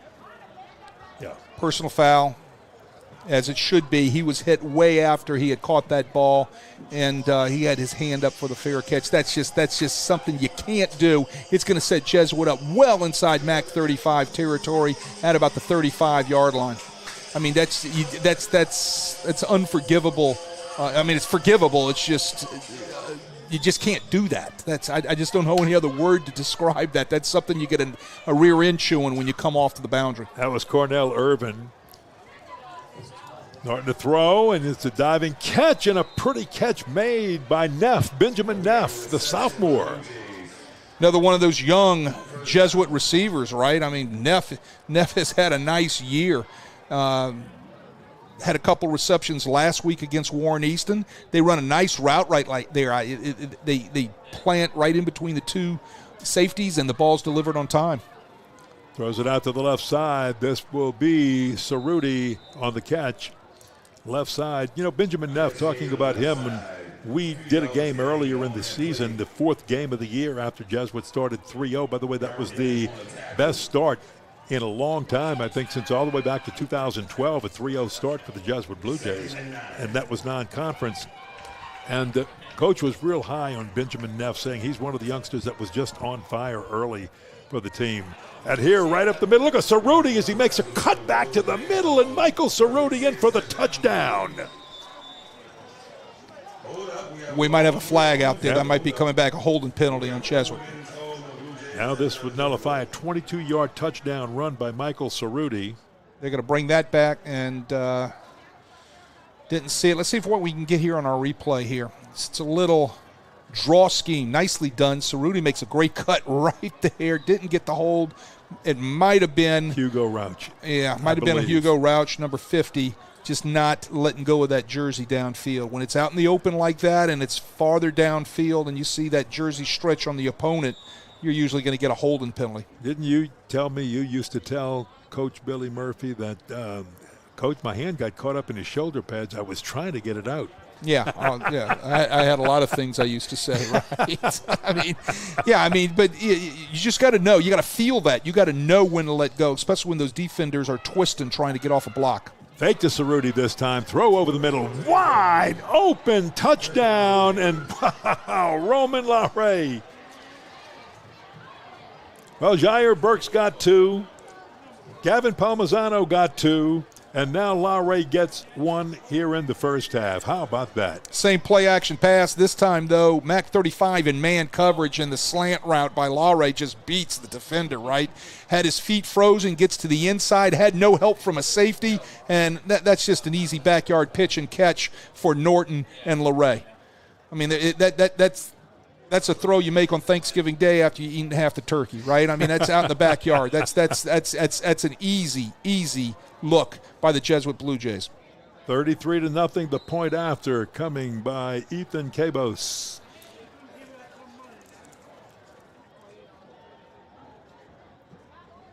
Well, they score quickly. 34-0. Yeah, they score quickly right there. It was a great chance for Jesuit to work on that 2-minute offense, in order to be able to get it into the end zone. The only shadow on that was the holding penalty, right, that took away the run, and they got to come back to the pass.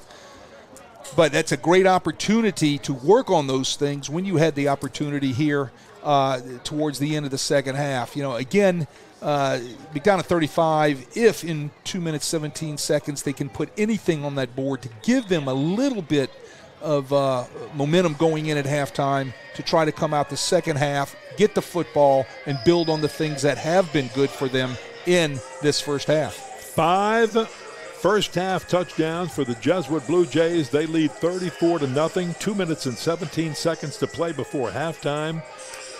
And I think a turning point, if you want to say a turning point in this first half, we've got another penalty. I didn't see this one. They had to have a penalty on the PAT. Must have been blocked from our view. Folks, we do not have a real good view. We're behind the camera deck. So anything to the right end zone, we have to count the monitor and did not see. Had to be a 15-yard personal foul because they're kicking off from the MAC 35, 45-yard line. Penalties have just decimated MAC 35 here, and they'll just kick that one out of the end of the end zone. 2 minutes and 16 seconds for the Ron Eagles of McDonogh 35 to try to get on the board. The Jesuit just tried to make a statement and saying, look, if we've got to play, if we've got to meet Edna Carr in the second round, well, by golly, we want to come out and have an explosive game and go in on the biggest high we can go in on. Well, yeah, and of course they want to be playing well, and they are clicking on a lot of cylinders right now, right? I mean, you don't see too many negatives going on in this first half. It's something that I'm sure Ryan Manali and the staff wanted to come out to. They wanted to start fast. They wanted to be clean in what they were doing both offensively and defensively, and so far, for the most part, especially offensively, they have. Well, just nothing doing on first down, and Peters had nowhere to go.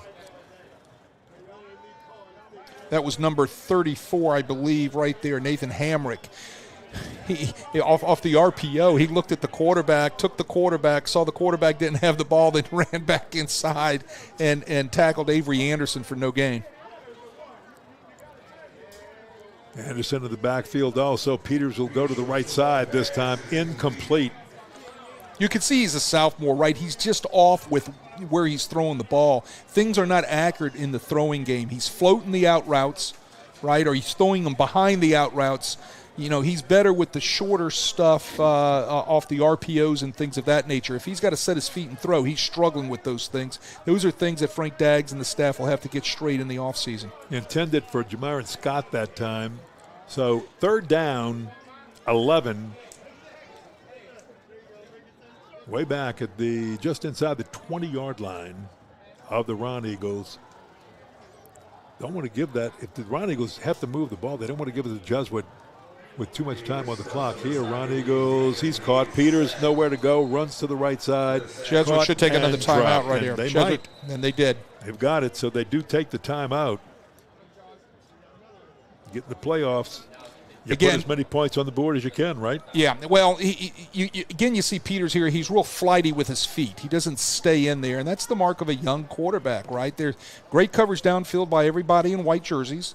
Got it. No problem. But you've got to move up in that pocket and keep your eyes downfield and not be so quick just to tuck that ball down and take off running, because then what happens is the coverage isn't going to change, all right? Those defensive linemen are going to change. They're going to start retracing their steps, and they're coming to get you, right? So step up, keep your eyes down. Even though it's a millisecond, one of your receivers can pop open. That's when you got to deliver the ball. That comes with, a lot of maturity and training and reps and learning and that sort of thing. And you can see this is a young quarterback kind of going through growing pains. Talking about Dedrick Peters.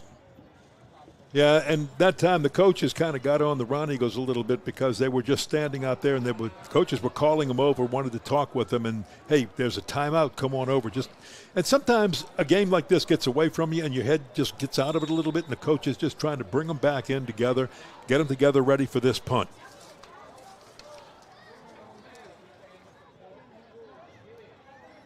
Big rush, and it was close. Pretty punt. Fair catch made at the 43, 44-yard line by Roman LaRae. Jesuit with a minute 29 needs to work the 2-minute offense again. They need to press it. They need to use this, even though they're up. They need to use this as a learning curve just to get the reps with 1:29 and one timeout, I believe, on the clock to see if they can walk away with this thing with some points, right? That's exactly, you got to keep the foot on the pedal. Well, and that's what I said just a few minutes ago. Look, it looks, you're watching at home and you're thinking, man, that guy's just pouring it on. Just take it to the locker room. No, in a playoff game, you put as many on the board as you can because this thing could be reversed in the second half. That's the way high school football, that's the way any football is today. It's also a learning curve for these guys. Yep, you better believe it. Here's the toss to the right side. Wide open, Jair Burks. He's got it and goes down to the 30-yard line. Love the route. You get a clear by the number one receiver, and you get the corner route right in behind it into the void route, into the zone, and the ball's placed perfectly by Norton right on time to Jair Burks. Great route. Gain of 14. Gain of 14. Here's first down again. And a toss as he's running. He's got Jair Burks again. Burks with a nice move. He's inside the 10 and brought down before the 5. And these Blue Jays want more. They want to try to put this game away right here in the first half. Got a couple Ron Eagles down right now. Slow in getting up.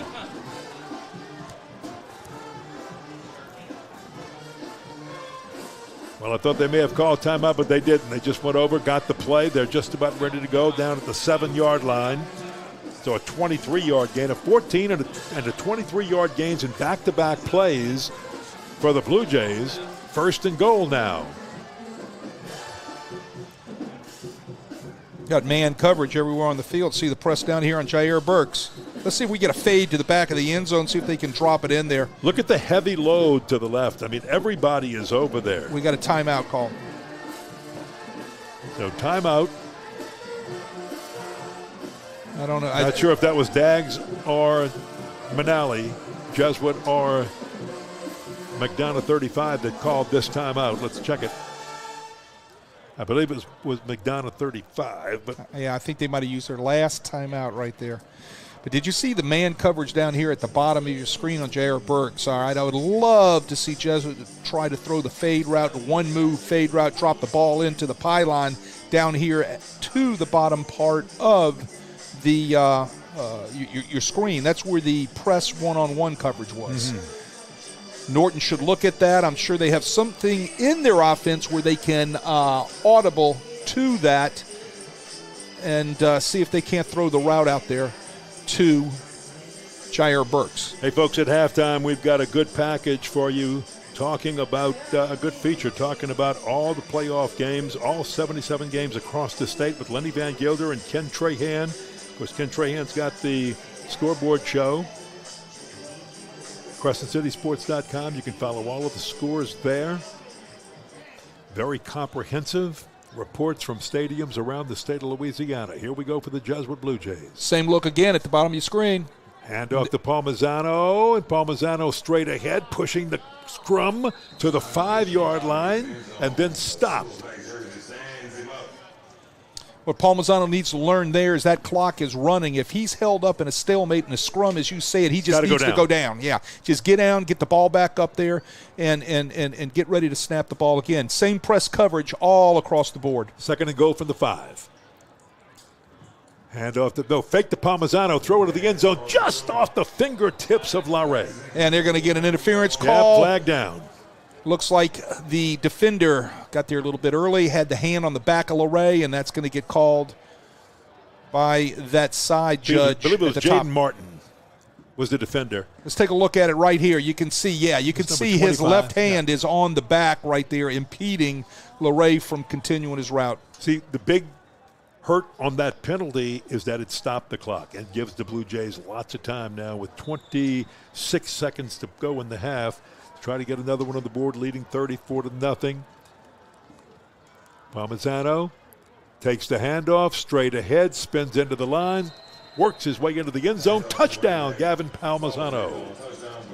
With 15 seconds to play in the half, Jesuit just hit the 40 mark, and the point after coming up. Yeah, Palmisano last year was a wide receiver. Imagine that, right? They needed to look for another running back at during spring training, right? And Ryan Manali said, Palmisano walked over and said, hey, I can run the football, 6'1", 205 pounds. Just give me the ball, coach, and I'll run. And he played receiver last season. He was a solid receiver, good hands, physical guy, blocked great on the edge.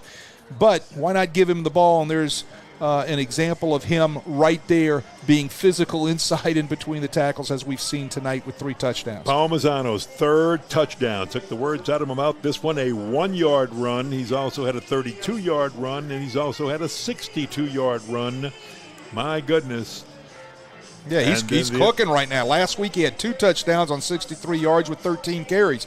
So he's cooking right now. So, I mean, Palmisano 3 touchdowns, Burks 2 touchdowns, and Laurie 1 touchdown. Got a Ron Eagle down. Looks like they're getting him up. One of the big defensive linemen can't tell his number. Yeah, can't see it yet.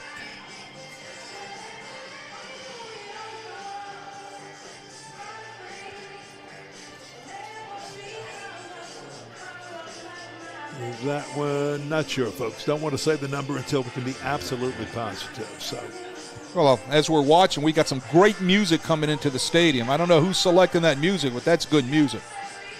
I don't know if the folks out there can hear it. You know how I am a connoisseur. You are definitely a connoisseur of many things. One of them is music. What's your favorite music? Well, last night I went to see the Neil Diamond play here in town, and it was fabulous, guys. Without Neil Diamond. Right. If I can put a little plug in for the play down at the Sanger right now about Neil Diamond and everything that he did in his life, go see that play because it was outstanding. Blue Jays will go for 2. Even though they usually kick it on the right side, they're going to work on the 2-point conversion and keep toss into the end zone, and it is incomplete. Yeah, Norton didn't have a chance. Norton could have possibly tucked that thing and ran it into the end zone. I think he thought second of that because he's trying to stay healthy, right? But, with the thumb and all that. But just threw it out the back of the end zone. Intended receiver was Jair Burks. Had a miss block right at the line of scrimmage. And that kind of made Norton have to shift out of there to his right to try to keep that play alive. Now 15 seconds. Expect the Blue Jays to put this one deep into the end zone and take a 40-0 lead in this opening round of playoff game between the 16th and 17th seeds. The McDonogh 35 Ron Eagles are the 16th seed. The Jesuit Blue Jays, the 17th seed. Remember, throughout the playoffs this year, the lower seed always gets the home field advantage. Like I said, doesn't make a difference. Yeah, 1 through 16. 1 through 16 on the select bracket. On the select, yes. On the select bracket gets the home first round. If you have a bye, you're 1 through 8. You get the second round home game. So the winner of this game here tonight, I believe it's all the way through, will be Carr next week. Carr will be the home game most likely at unlike years past, most likely in Algiers, yes. Short kick, fair catch, and made I wanted to say 32 by Marquis Moore, and that's going to, see if they just let this clock run out for the first half. Yeah, I wanted to say Berman Stadium, but it's no longer Berman Stadium. I just don't know That's the how name. you and I know it from the old days as Berman Stadium. It's been Berman Stadium for me for, since I was 14 years old, so. But I digress, right? So Jesuit's going to be in their prevent defense here. You can see they're all the way back at about the 40-yard line of their territory. Well, Dedrick Peters, even though he's a young sophomore quarterback, does have a strong arm. Well, I don't think he's going to try to throw it deep into heavy coverage. Kneel this thing down, get out of here. They're not going to kneel it. They're going to throw it to the big guy, and the big guy for them is Haj Jackson. Haj Jackson, we expected to have many more catches than he's got. Now, we don't have accurate statistics here, but I know he's probably not up to 5 yet in this first half. That was probably his either 4th or 5th catch unofficially. Could have a little bit more than that, a little bit less. Here's the toss, caught at the 50. 4 seconds to play. Matalewski on the stop. And I believe that clock's going to run out for halftime, or at least it should. No, somebody called a timeout, and again, we're kind of still messed up with our timeouts here. Not exactly sure. I don't know if that was Mac 35's last timeout that they used. Well, Jesuit called one, so right. Mac was already out. This has got to be Jesuit's timeout.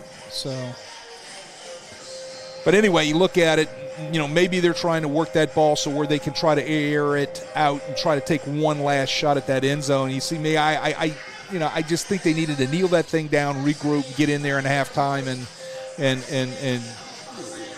try to come out and with a whole different perspective on where you are, and start with a 0-0 in their mind for the second half. The ball right at midfield. If you are going to now the clock has run out, so they're going to have to put some time back on the clock. I think they had 4 seconds on it. Yes. Time enough for one more snap of the football. Let's see what. I think the referee, as you look at him close to the 50-yard line, about the 48-yard line, was asking for the time to be put back on the clock.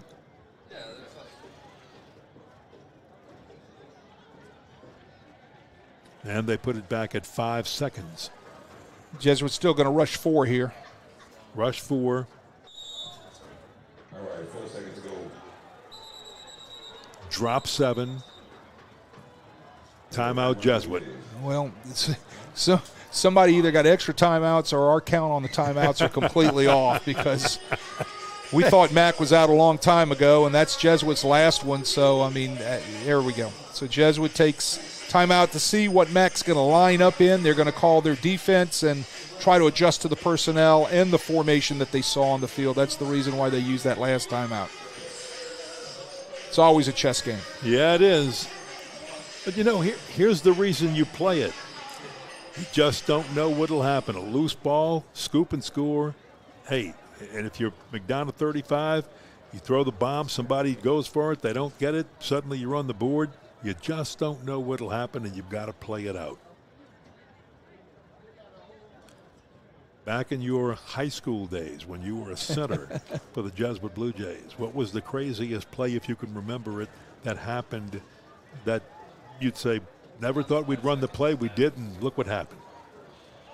Can you recall one? Tulane Stadium, a screen play that I had to get out and block for. As the center. And we score. Wow. Against Rummel in 3 overtimes. There he goes. Ed Peters got a good arm. Look, he's throwing it 50 yards. It's a big scramble by the end zone, and it is incomplete. Yeah, he went for it. Down. Yeah, you knock that down, take a shot at it, knock it down, and that's going to be our half, right? But how about Dedrick Peters, the sophomore? We said he had the arm to throw it, and he just showed he can throw it 50, 55 yards.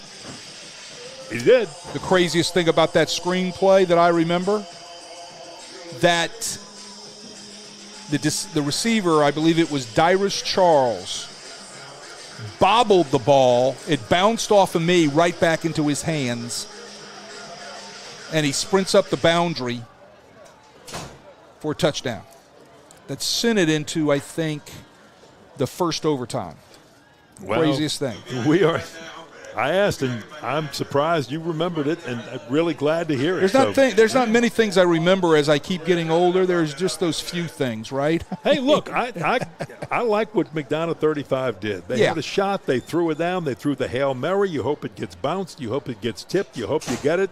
That was a heck of a throw by Dedrick Peters, the sophomore quarterback. Showed the strength he's got in his arm. Showed why he could take over this team as a sophomore. Didn't turn out the way they wanted it to. Now they've got to go back into the halftime locker room and regroup. Well, 40-0. Let's run down the scoring real quick. Right. Jesuit took the opening kickoff. Didn't take them long, just a couple of plays. 62-yard Gavin Palmisano run, 6-0. Again, they went for 2 because they were moving to our left to the north. A lot of teams don't want to kick the extra point because it goes out of the stadium and you can't get the football back. So they go for 2, and that was it. Didn't get it. Blue Jays led 6-0. The Blue Jays intercepted Peters on the next drive, set him up with a short field, and it didn't take long for the Blue Jays to get on the board as Taylor Norton at quarterback hit Jair Burks with a 32-yard touchdown pass, went for 2, got it 14-0. Twice in the first half, if I've got this right, McDonogh 35 turned it over on downs. The first time they turned it over on downs, the Blue Jays midfield took it, didn't take long, 49-yard run, 49-yard pass to Burks again, 20-0 after they missed the extra point.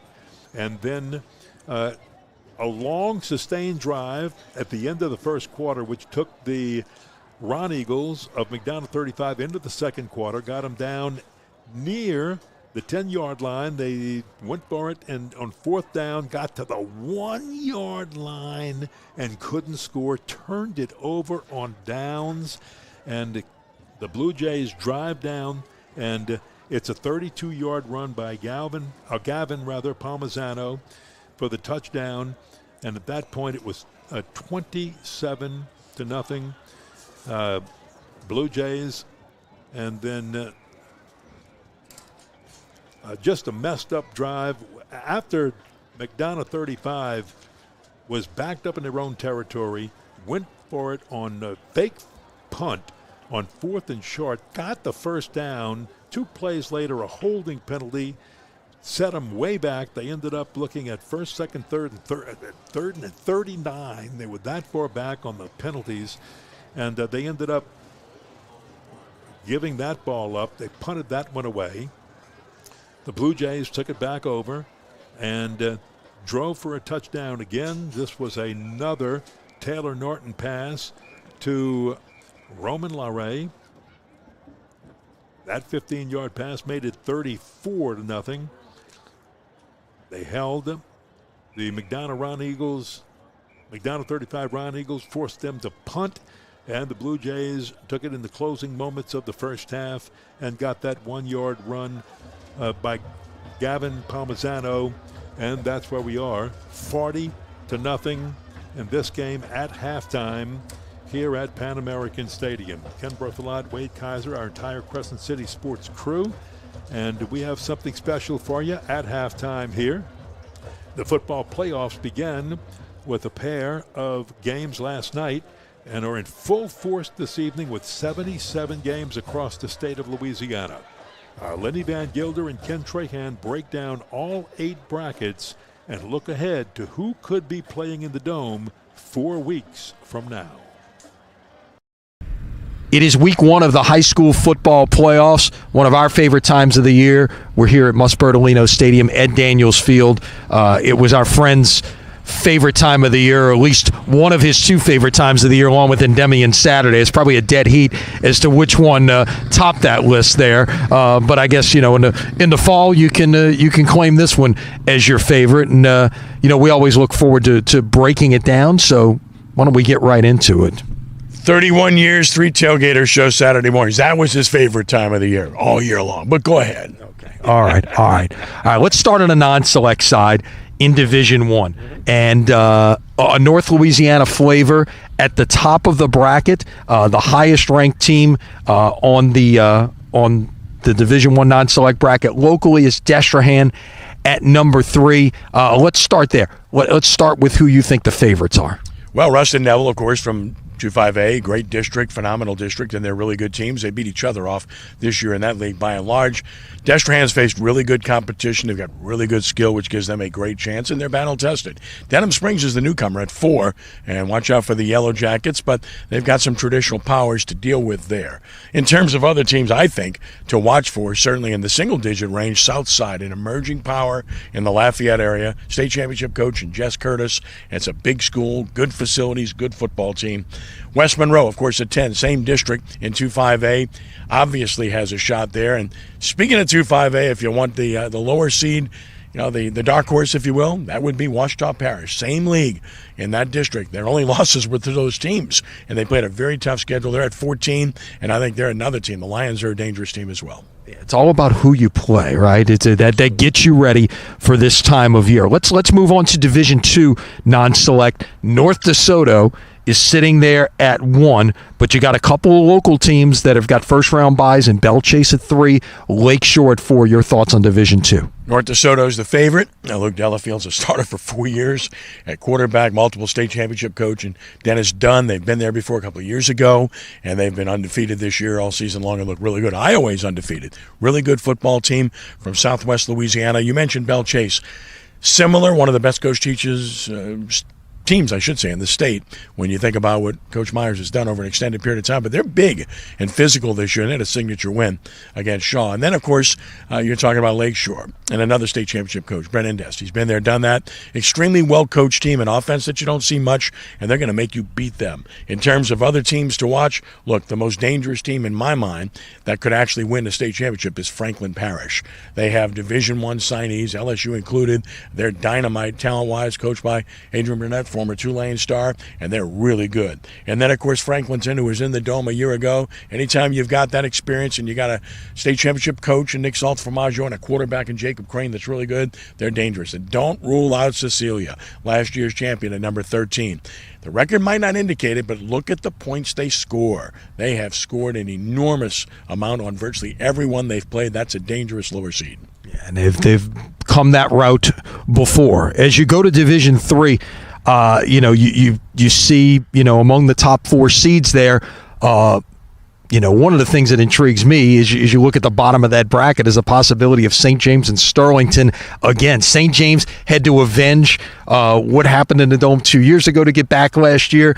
There's a chance it might happen again, but just based on seeds now, they'd have to go do it on the road as a 3 seed. Yeah, and it's really an intriguing matchup. I can't see anybody else breaking through to stop those two teams from meeting in the semifinals. They're that good, and it's such a contrast. St. James, really good skill. Their speed is outstanding. Sterlington's right at you, hit you in the mouth football. That's what makes for a great matchup. Puncher, counter puncher.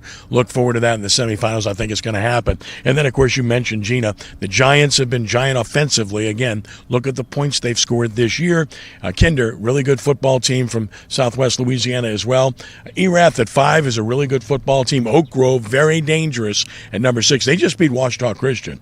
And Pine is my lower seed to keep an eye on. Bradley Seald quietly does an outstanding job year in and year out. They're the kind of team that's frustrating to play. They're going to make you beat them. They're dangerous. But in my mind, I think it's going to be the winner of St. James and Sterlington to win it. And then you move down to Division IV, and you've got some teams who were in the Dome a year ago who are sitting there with first-round buys. These are on opposite sides of the bracket. South Plaquemines, the defending champion, at number 3. Haynesville at number 1. Can we see a rematch of those two teams this year? Well, it's possible. You got Mangum at 2, and that's a really good football team. Genneret's had a great season in the 4 spot. Haynesville has to be the favorite this year. They had more players returning than anybody, more so than South Plaquemine. And look, Coach Feed has done a great job with the Hurricanes. Their losses are to higher classification teams, even though they were somewhat one-sided. They're still a good football team. It's all about numbers. If you have the numbers, you have a chance, and you can't get people hurt. Haynesville has numbers. That's why they're in that position. Logansport's the 5. That's a good football team, but the real dangerous lower seed is Faraday at number 10. Really talented football team, skill, and that's a dangerous team. So while Haynesville's the favorite, dark horse, Faraday. All right, we switch to the select side. Let's remind you first on the non-select side, it's a 28-team bracket. The top 4 teams got buys. As we head to the select side, the brackets are 24 teams. So the top 8, as you see them, are all getting buys in the opening round. And we start with Division I, and 1 and 2 are, I should say, number 1 is Edna Carr, and of course they are the defending champion, and no one in Louisiana has come within 3 touchdowns of the Cougars in the regular season. Is this Carr and everybody else? It's Carr. It's not everybody else. There's good teams, but Carr unquestionably is the best team and the team to beat. There is no perceivable weakness. The only team beating Carr is Carr. They just can't make mistakes to put themselves in position against a very good team, and there are very good teams, but I certainly like Carr to win it. Trinity Catholic has really been good. They're undefeated. They whipped their rival St. Thomas More finally and beat them soundly, I might add. They're a good football team, and they went pretty deep last year.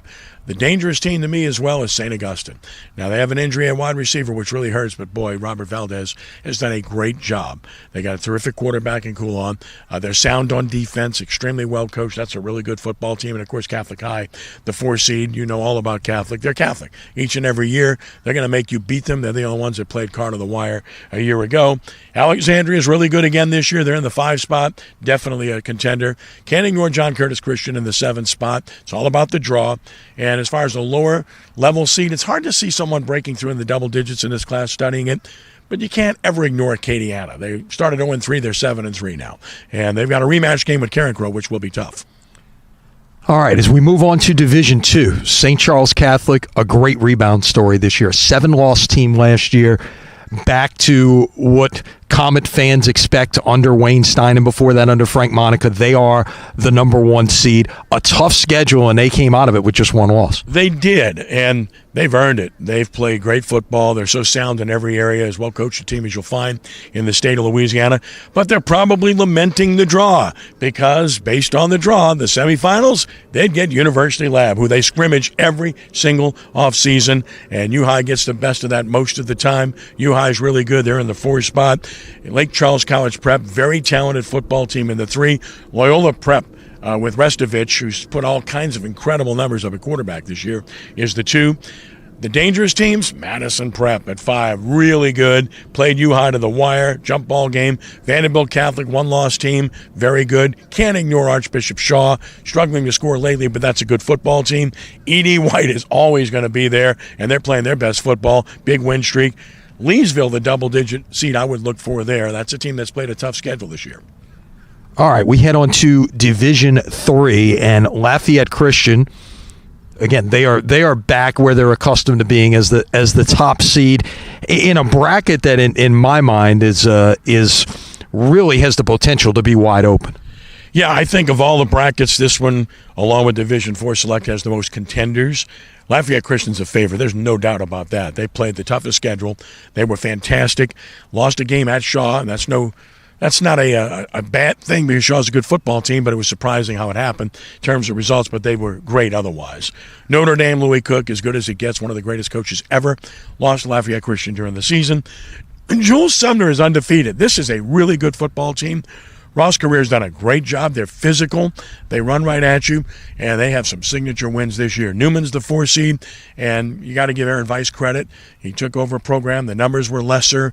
He succeeded a coach that was extremely popular, and he's done a very good job, and Jake Randall's very good. But look at the rest of the class there. Dunham at 5 with Elijah Haven. Calvary Baptist at 6 with who they are and what they've done.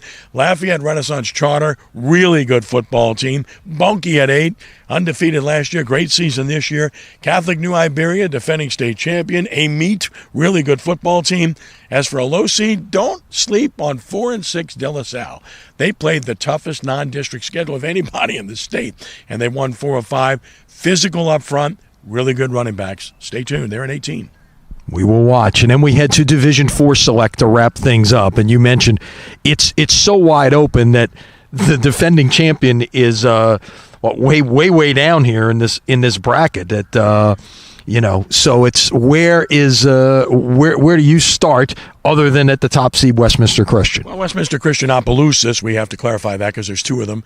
They've been that good all season long. I have not seen them play, so I can't comment firsthand. I have seen Riverside Academy play.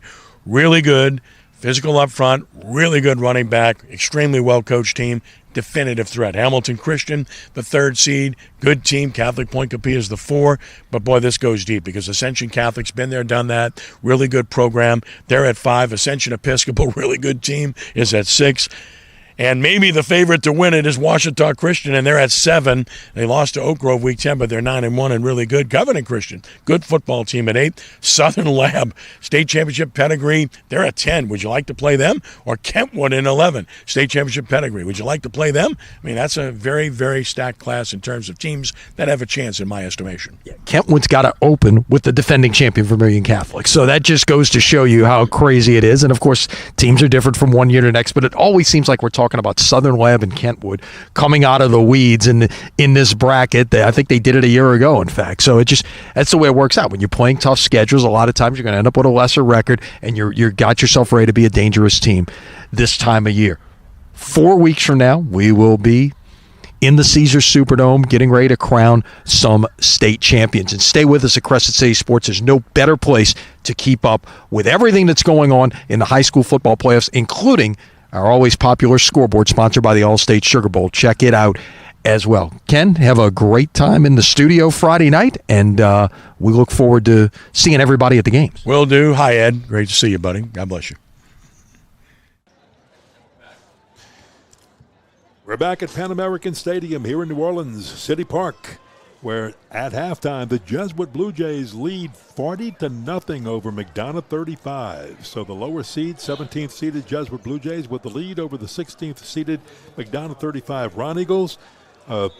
As you just heard Lenny and Ken Trahan talk about, Lenny Van Gilder and Ken Trahan, there's 77 games going on around the state of Louisiana, all kind of things going. Wade Kaiser, as we check the scoreboard, tell us about some of the other big games that are catching your attention. Well, let's run down some of these Division I games going on around the state tonight.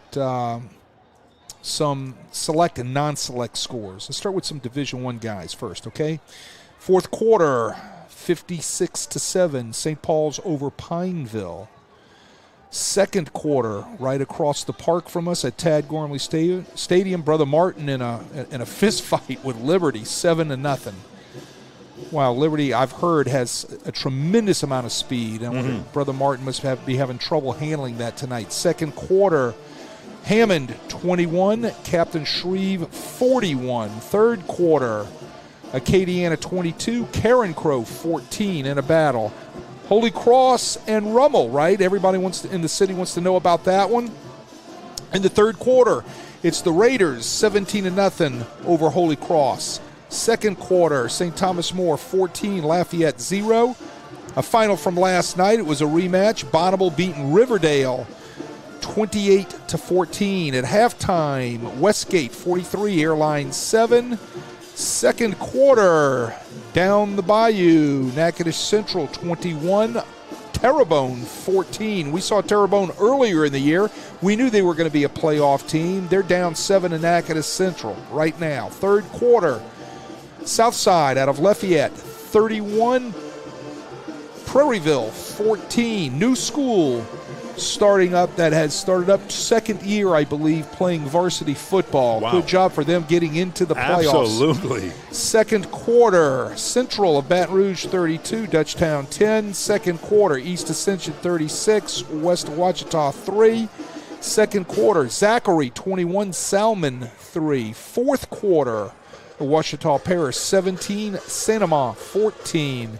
Second quarter, and a big one in the River Parishes over in Hahnville, 24-6 over Slidell. Halftime, big one going on up in Shreveport. Parkway 22, Covington 16. Second quarter, Barb 21, Northwood of Shreveport 7. Second quarter, West Monroe 35, South Lafourche 7. That is a bus ride for South Lafourche, right? That's a long way home and up. Have done that a couple times. Third quarter, Mandeville 27, Thibodaux 7. Second quarter, Northwest 21, South Terrebonne 0. All right, let's talk about what each of these coaches told their teams at halftime. And let's start with McDonogh 35. Look, you're down 40-0. You've got nothing going. So far on 5 possessions, you've punted twice, got intercepted, and turned it over on downs twice, once after a long sustained drive, which you've been trying to put together because that's your offensive game plan, and you turn it over at the half-yard line. Yeah, I mean, look, I think if you're MAC 35, you've got to go and, I mean, you don't walk in there and flip a table. You know, flipping a table at this particular point isn't going to do anything for your kids who are battling right now with a confidence level. So you go in there, you got to get their confidence up. Let's talk about the things that we've done good, guys. Let's talk about the things that we've done to get here, fellas. Let's talk about the things that we have done well tonight but just could not get going straight. So the biggest deal is get confidence up. It's a 0-0 ball game if you're MAC 35. Now there's the kick, and it's Glenn taking the opening kickoff and returning it back to the 20-yard line. Jacon Glenn, Grant Williams making the stop. If you're Jesuit, what do you say? You walk in there and make sure everybody is squared away, make sure everybody still understands what their role is and what their game plan is. You say, let's come out right now and let's put this thing away right now at the start of the second half, play good football, and continue doing what we've been doing in the first half. And it's going to start off with a penalty against MAC 35, and that's not good on the kickoff. Oh, this is the third time MAC 35 has just really hurt themselves with penalties, including when the first time they turned it over on downs. That came after they had the great fake field goal. I'm sorry, the fake punt. Yeah, well, the fake punt got the first down on a great run by Avery Anderson, who had second effort, and then 2 plays later, after a short little completion on a screen, you set back 15 yards in a sack, and all of a sudden you're looking at 31 yards for a first down, and everything went awry. Yeah, it was a block in the back, somebody just getting sloppy with their hands. Wow, did you see that right was there? A hammer, an Will absolute hammer on Avery Anderson. Will Berry coming from his down defensive line position out here to the wide receiver screen or the halfback screen. Look at Berry run. Bang. Nicely done, young man. That's what Princeton's getting. They're getting a guy in there that's not only a real smart guy, right, obviously, but he can play inside and he can run outside. This is going to have to get a little bit more beef on him, but he'll be playing Division I FCS level in the Ivy League. 2nd and 10. Peters is going to keep this time and head up the middle. He'll get about 5 before Jesuit's defense collapses on him and gang tackle him down, led by Mataluski and Hebert. Yeah, Hebert called his name a couple times tonight. Christian Hebert, he's only a junior. One of those Jesuit linebackers that's real active. Look at him right here coming up on the draw. Yeah, but it's 3rd down, and you got to keep this drive going. You've got to get this. Otherwise, you got to put it away, and you're in trouble right off the bat. So you're looking at 3rd down 5. They're at the 15, need to get to the 20-yard line. Boy, this is a big 3rd down play. There's the snap. Peters looking, throws to the right side. That one is caught for the first down. Forward progress should be enough and will be enough for the first down, way up at the 23-yard line. What a catch that time when they needed it most by the guy they like to go through, their big back, Hige Jackson. Oh, Jackson goes up and gets it. Use all of his 6'3" height to go up and get that football. They'll mark it up to the 23-yard line. And let's see if McDonogh 35 can get these sustained drives going like they wanted to get. This time a run up the middle. Big hole opened up. And finally a bring down, but not until you get a good run by the Ron Eagles on that one. Well, they've had success, like I said, in the first half, running between the tackles, and they did it again right there. Got a Jesuit Blue Jay down right at about the 21-yard line. Let's take a look at it again. Pops it. I believe that's Avery Anderson, who has really nice speed. He runs downhill. Not a big guy, right? But he runs hard. He runs in between the tackles, and when he gets a little room, he can turn some jets on and run away from you. Yeah, I believe that was Jaden Martin who was on the carry. It may have been Trayvon Douglas, a sophomore. They're getting him some carries here in this game. Was that Trayvon Douglas that time? I believe it was Trayvon. It was 25 or 26, folks. We're checking that. These jerseys, as hard as we're looking, are really hard to tell. And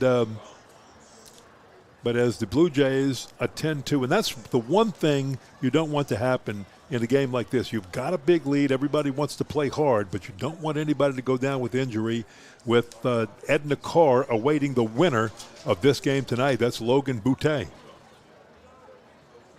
Yeah, Logan Boutte comes in with 16 tackles. Big dude, 6 foot, 230-pound junior. Yeah, the ball carrier working back there is definitely Trayvon Douglas.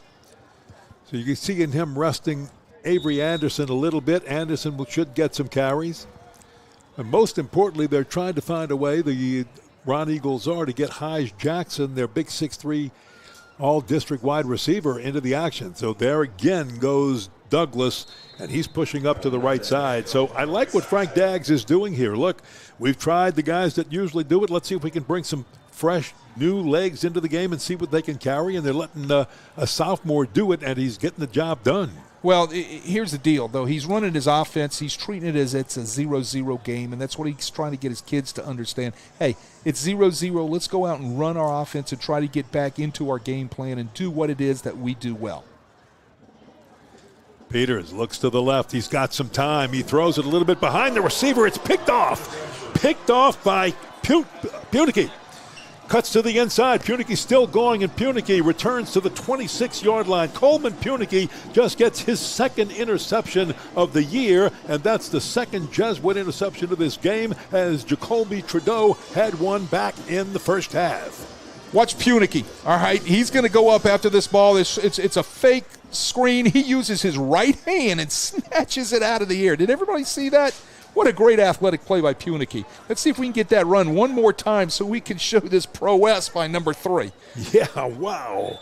Watch this. We'll take a look here at it here in a second. Here we go. Look, they pump fake the screen. They've ran it a few times, and they're going to try to throw the rail. Watch Punicky. Whoop. Nice. Very nice. Isn't that pretty? He goes up there and gets it with his right hand, comes down with it. Sully Sullivan in at quarterback. He'll hand it off, and here's just a pile moving forward, and that's a rugby scrum. Michael Cerruti taking the pile forward behind Sully Sullivan. Taylor Norton, your starting quarterback at the beginning of the year, who got hurt going into the third game after the first two. Sully Sullivan came off the bench. He started 3 through 9, games 3 through 9 for this Jesuit Blue Jay team. He's getting a chance to run this offense right now. Number 17 at quarterback for the Blue Jays right now with Michael Cerruti beside him. Well, he's seasoned. He knows how to play. So, I mean, he's seen it all before. You don't take a step down offensively with Sullivan in there. Cerruti grabbed from behind, pulls the defender with him for a few extra yards. He is very near the 10. They may mark it down at the 11-yard line or 12-yard line. Eric Veal on the stop. We haven't had a chance to call his name, and he's been one of the leading tacklers for this McDonogh 35 Ron Eagle defense. Well, they're kind of light up front. If you look at the Ron Eagle defensive line, they're not extremely heavy, right? So this Jesuit offense has been having their way with the down 4 guys tonight. They're just a lot bigger and a little more physical. Hand off, and that is Brock Pruitt coming in for his first carry of the ball game. So Coach Ryan Manali getting some people in, getting some action, and giving some players who have played a lot this year a chance to do a little bit more. Yeah, well, when the game's out of hand, you're trying to keep your guys fresh, because in anticipation that you will be seeing Carr next week, you don't want to get a twisted ankle, something kind of nicked up that you're going to have to treat all week. You want to be fresh and ready to go on to the next round, obviously. And the running back, Pruitt, is a senior. He gets the call again. Pruitt, this time around to the right side, brought down before the goal line by Cameron Banks. Yeah, Pruitt last week had a 4-yard touchdown run against Warren Easton, right? So, you know, he's had a taste of it in the past couple of weeks with this Jesuit offense, and he's getting a taste of some playoff action tonight. Now remember this, folks. If the Blue Jays score here, they will have broken the 42 magic number, and that means we have automatic running clock. Yeah, the LHSAA. The rest of the way. Yeah, LHSAA put that in a couple of years ago, and that goes all the way through till the state finals.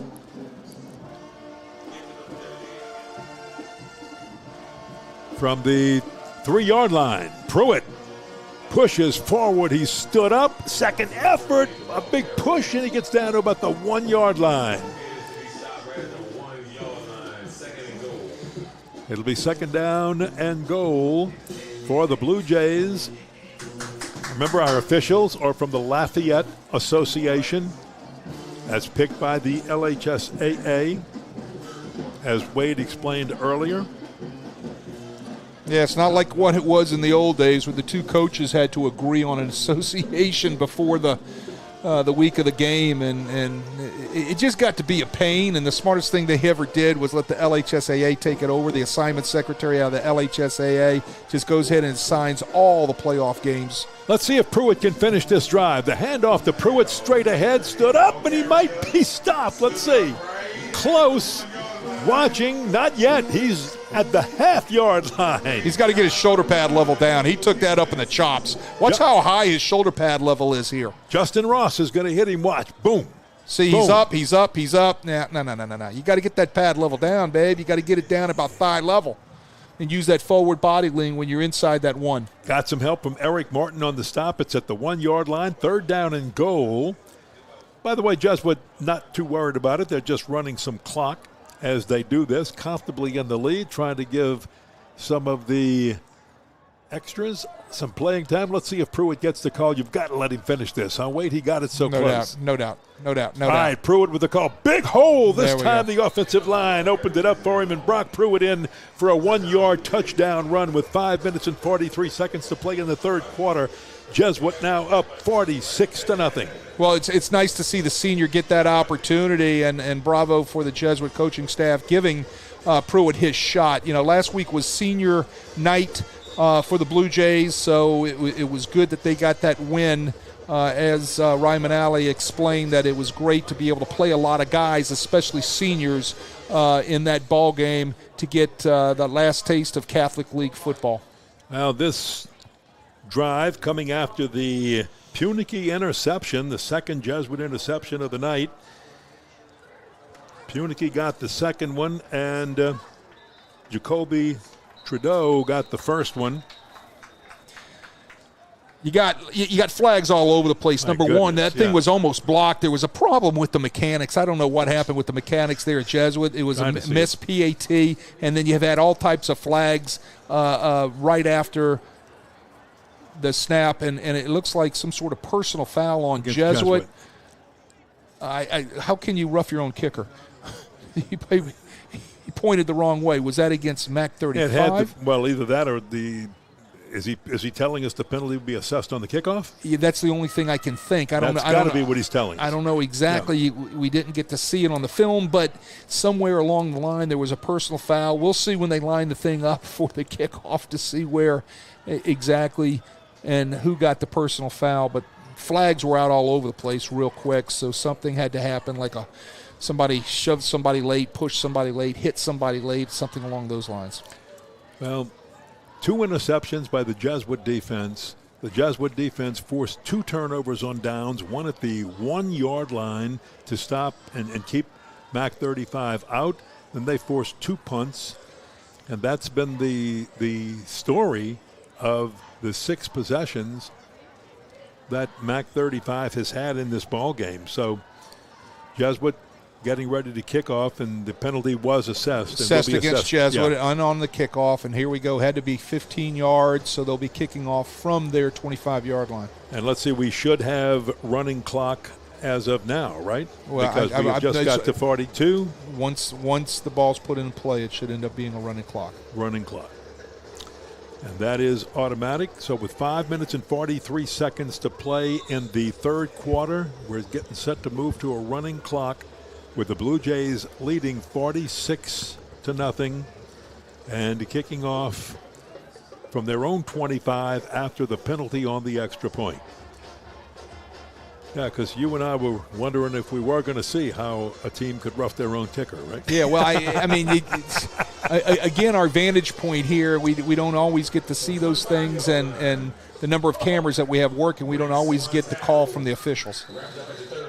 Well, that time, bouncing off the pile but not able to move was Jaden Martin, and Grant Williams made sure that he wasn't able to get much more. Williams on the stop. So let's see if the Ron Eagles can get something going right here at their own 30-yard line. A lot of fresh jerseys in there for Jesuit. Yes. And again, I think you made a good observation saying that one thing you want to do is you want to keep as many of your players fresh as you possibly can here, because you don't want to get a twisted ankle or a busted wrist or something that's going to keep you in the training room next week when you're trying to get ready for the regional round. I think it's pretty well said that this thing is out of hand. It's going to probably go Jesuit's way. Trayvon Douglas on the carry. And so from that standpoint, you just don't want to get nicked up, right? So you want to be smart with your personnel. So with that carry, Douglas trots off the field, back on at running back. Second down and 5 after the 5-yard duck. So I've been impressed with the running of the sophomore running back, second string. And there's Big Anderson as he barrels through for a first down all the way up to the 49-yard line. Yeah, well, Avery Anderson, like I said, he's got some skills, and we've seen it in the first half. And they really, I believe, had done a nice job in between the tackles. I keep saying that because I believe it, and there's another pop right there by Anderson. Hey, all district, had 987 yards coming into the game, 12 touchdowns, averages just under 12 yards a carry. Got some nice runs, but Jesuit did a great job of shutting them down when they had to in some key situations.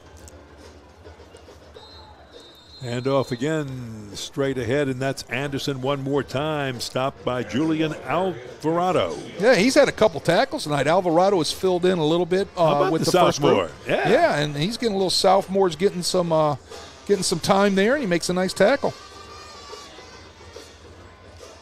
49-yard line of the Blue Jays. Second down and 9. Dedrick Peters is a quarterback as a sophomore that Frank Daggs is really high on. Hand off to Anderson again, and he'll move very close to the first down marker, picking up about 8 yards. Let's see where they mark it. Did they give him the first down? It's going to be close. Yeah, it'll be third down and 1 as he got to the 42. Needs to get right past the 41. Yeah, that was not a favorable mark on that. I agree. I thought he got a little closer than that to the first down marker. But he's really, as we said, Frank Daggs really high on Dedrick Peters. Knows he has the arm, just needs the experience. He's a sophomore, new to the position this year. There's your first down. Anderson spun around and thrown to the ground inside the 30-yard line. Yeah, Peters is going to be fine, right? And Frank Dagg knows this, and Frank Dagg knows how to coach quarterbacks, he and his staff. What a great job those guys do with those kids at MAC 35. And they'll have Peters a lot better next year as a junior. Rashad Brumfield on that stop. Yeah, and Peters is going to be fine. 3 wideouts to the right side, 1 to the left. He's going to look to the left. He wants to go to his big overthrow as Haj Jackson, the 6'3", all-district wide receiver, got caught up with a defender. And again, don't forget, we are on a running clock. Max Daigle was the Jesuit defender. Yeah, Max Daigle got turned around like a top, right? He was spinning all around, young guy, getting dealt on by a really good wide receiver there. Just didn't give Haj Jackson a chance to go get it, right? You got to give him a chance, and that's where Peters is kind of missing the boat right now, and that's what they're going to work on. Darrell Youngblood just went off the field. He was a freshman, so you've got freshman and sophomore now seeing some playing time. A lot of fresh jerseys, as you said, in there. Sure, the Jesuit Blue Jays. That's Anderson on the run, and he was hit by, I believe, Cole McMine. Third down. And in and out, a lot of Jesuit guys coming in and out just after every rep, trying to get as many of those guys reps as they possibly can. So keep your eyes up. Listen, you can go 2-3 deep on your spotting chart, and you still need the roster for the Jays on this one, okay? And they're going to just run forward with Trayvon Douglas. And again, look at the future for Frank Daggs and McDonogh 35. Avery Anderson, yes, he's the senior, but Trayvon Douglas, a sophomore. Dedrick Peters, a sophomore. There's your quarterback, running back combo for the next 2 years. Yeah, exactly. So they've got a lot going on for them. They got a lot of things in the offseason that's going to really help them out.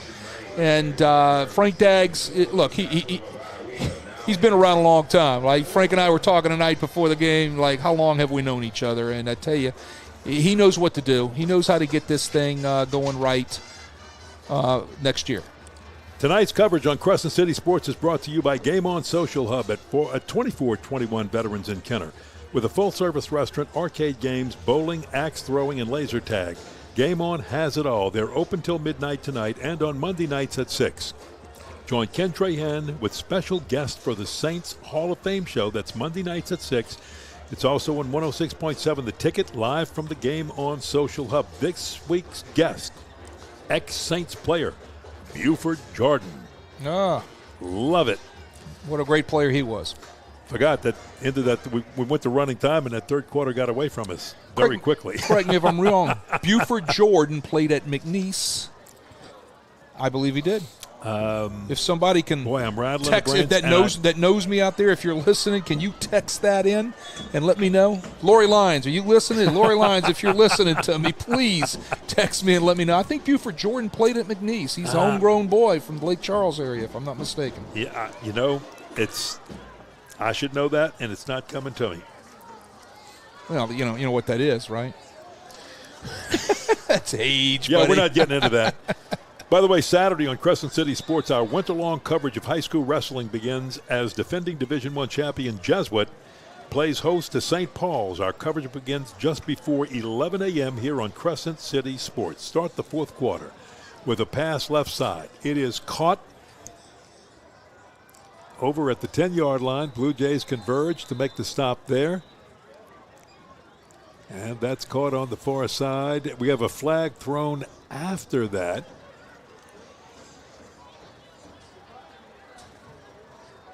Personal foul, face mask against the Jesuit Blue Jays. While we're plugging sports, I believe that was Marky Moore, but I'm trying to get the number on it. Like we're plugging sports from other schools right now, like Jesuits wrestling. Monday, state cross country championships up in Natchitoches. Jesuit Brother Martin will be well representing of the Catholic League as they're going to be fighting it out for the state cross country Division I championship. Anderson will be the running back next to Dedrick Peters.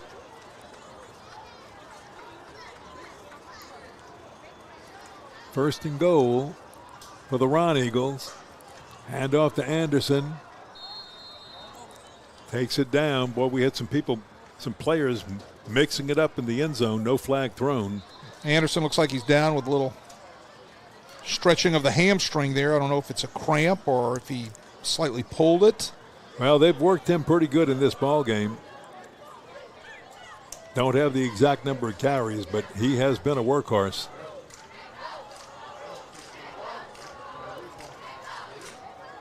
Second and goal for McDonogh 35, trying to get on the scoreboard. Remember, we're using running clock. Jesuit all but has this one wrapped up. McDonogh 35 just trying to get something good to happen. They move on the left side of the line, and that's going to cost them 5 and back them up a little bit. Yeah, pre-snap penalty on the left tackle. Yeah, I know that's frustrating. That's big Jacob Jones, a senior. And look, this has been a good offensive line. They've opened up some holes, even in the first half when it was close and the Jesuit was pulling away. The running game was working, and Jameel Anderson, Javon Bournes, Kenneth Thomas, Jacob Jones, Jaden Smith did a nice job of opening up some holes and creating lanes for the runners, mostly Anderson, pardon me. And there he is getting into the end zone for the touchdown. So Mac 35 is on the board. Avery Anderson scoring the touchdown. That coming with 9 minutes and 24 seconds to play. Well, look, that's good for Avery Anderson. Senior gets to score a touchdown in a playoff game right there. Hole opens up nicely, again, inside in between the tackles, and he walks right into the end zone. Good for that young man. Nice drive by the Ron Eagles. Yeah, Rashad Brumfield hit him hard, but he had the momentum to get into the end zone and score the touchdown. So first time we have a chance to see Chason Collins attempt the point after in this game. Put down well, kicked up. And good. Holder on that was Jamarian Scott. So with 8 minutes and 41 seconds to play, 46-7, the Jesuit Blue Jays have the lead. McDonogh 35 now on the scoreboard. And the Blue Jays will get the ball. Who comes out to run the offense? Well, you know, it's just good to see especially for Mac 35, a senior, get an opportunity to score. And I love it. You know, that's awesome that Avery Anderson gets his opportunity. He's had a nice night, and he finally gets to put it into the end zone. Who we're going to see at the Jesuit quarterback, don't know. I mean, either way you look at it, they're all seasoned right when Norton went down early in the year. So if it's Sullivan, if it's Vandeweghe, both of those guys. Vandeweghe took a shot, if you remember, back against Brother Martin when we called them back, I believe it was week 4, right? He had come in and led them to a drive for a touchdown using his legs. He's kind of brings two things to the table, a nice arm as well as he can scoot out there and run the football. He took a nice shot from Brother Martin, and they put him out of for the next couple of weeks with some bruised ribs, right? So, but he's back on the mend, so we might see him on this next drive. And the week before that, he had just come in for a couple of plays and took a pretty good hit after a long run. At the 25-yard line, one of the mid receivers picks it up for the Blue Jays. Scurries to the 31-yard line. That was Brock Pruitt, the running back. Got in on a little kickoff return action. Yeah, so Norton's the senior, right? And Sullivan's a sophomore, so was Vandeweghe a sophomore. I think they're going to have quite a quarterback battle next year. You know, that's going to be something that Ryan Manali and those guys during spring training in the offseason, they're going to have to figure out in which direction they're going to go at quarterback, if not play two guys, because they both bring something to the table. That's going to be interesting to see, you know, stay for spring training and what's going to go on at the beginning of August next year. Yeah, you'd like to have seen Taylor Norton not have the thumb injury, not have the injury he had, and been able to finish out his senior year with a lot of class. Did a great job tonight, and he'll still have a chance to do what he's got to do as Sully Sullivan does come out, and he will continue to quarterback the Blue Jays.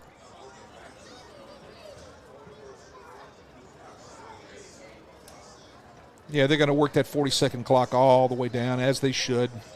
Class move. Well, this could be Jordan Da Silva, a freshman running back, because I don't think they moved Zachary Freelou over from wide receiver to running back, but they do have two number 4s, so we're going to have to just guess here and say this is Da Silva, a freshman running back, getting a little playing time with the situation like it is.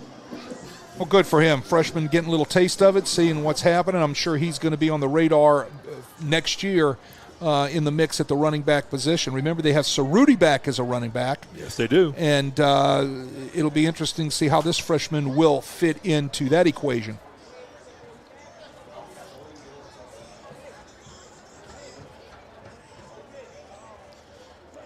Yeah, Cerruti only a sophomore, right? Yes. And there's the push forward by Jordan Da Silva. You know, there are a lot of guys rotating in and out, in and out, in and out right there, trying to get a lot of guys. This was always hard for a coaching staff. You know why it's hard? Because you got to make sure you're getting. Okay, I can't send in two left guards. No, not you. You go. No, you take the next play. You take the next series. Right? You might not have a next series with a running clock. So trying to get guys on the field, trying to get everybody a little taste of everything. Sometimes you mess up and get the wrong guys on the field in the wrong positions. It happens. Been there, done that. Patrick Talbot, one of the wide receivers, split down to the bottom of your screen. He's a senior. Just, again, seeing some guys come in that don't normally get some time, and as Wade said, they're going to try to milk the clock as much as possible. Got 20 seconds on it here, so Sully Sullivan's just having a little conversation with people over at the sidelines. They let the clock run down a lot. So Sullivan looking at it, gets down under 5. He'll get ready to take the snap. Hands it off, and got nothing doing, nothing much going right there. And once again, that's Jordan Da Silva. Again, Jesuit with two number 4s. Zachary Freelou, a wide receiver, so we know he's out taking a rest. He's not running the ball. Yeah, this is Da Silva. This is Da Silva, the freshman running back. And look, what a thrill for a freshman. Oh, yeah, absolutely. Yeah, you're getting in there. This is great. No doubt. Yeah, I mean, it's wonderful. You know, mom's sitting up in the stands, and dad, they just perked up on the edge of their seats, you know. They're going to go home. They're going to go home and watch the replay 3 or 4 times. 4th down to punt this one away. Cerruti is your punter. Low snap, no rush, has a lot of time, gets a beauty. It's going to get a great Jesuit roll inside the 30 and roll out of bounds at about the 29-yard line. If I'm not mistaken, that's the first punt for Jesuit tonight. It is. I know you would have that down. You got that down. I'm trying to recall from an old man's memory. It's been touchdown. So every drive they had in the first half, and then Brock Pruitt scored the touchdown to start the second half. That's the a touchdown for you, a touchdown for you, a touchdown for you, 2 touchdowns for you. Yeah, they've kind of passed that ball around, and everybody's got a taste of it tonight at the end zone for the Blue Jays.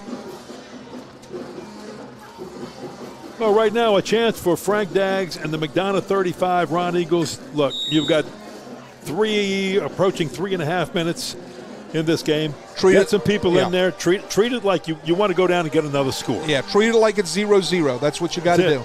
That's what you got to do.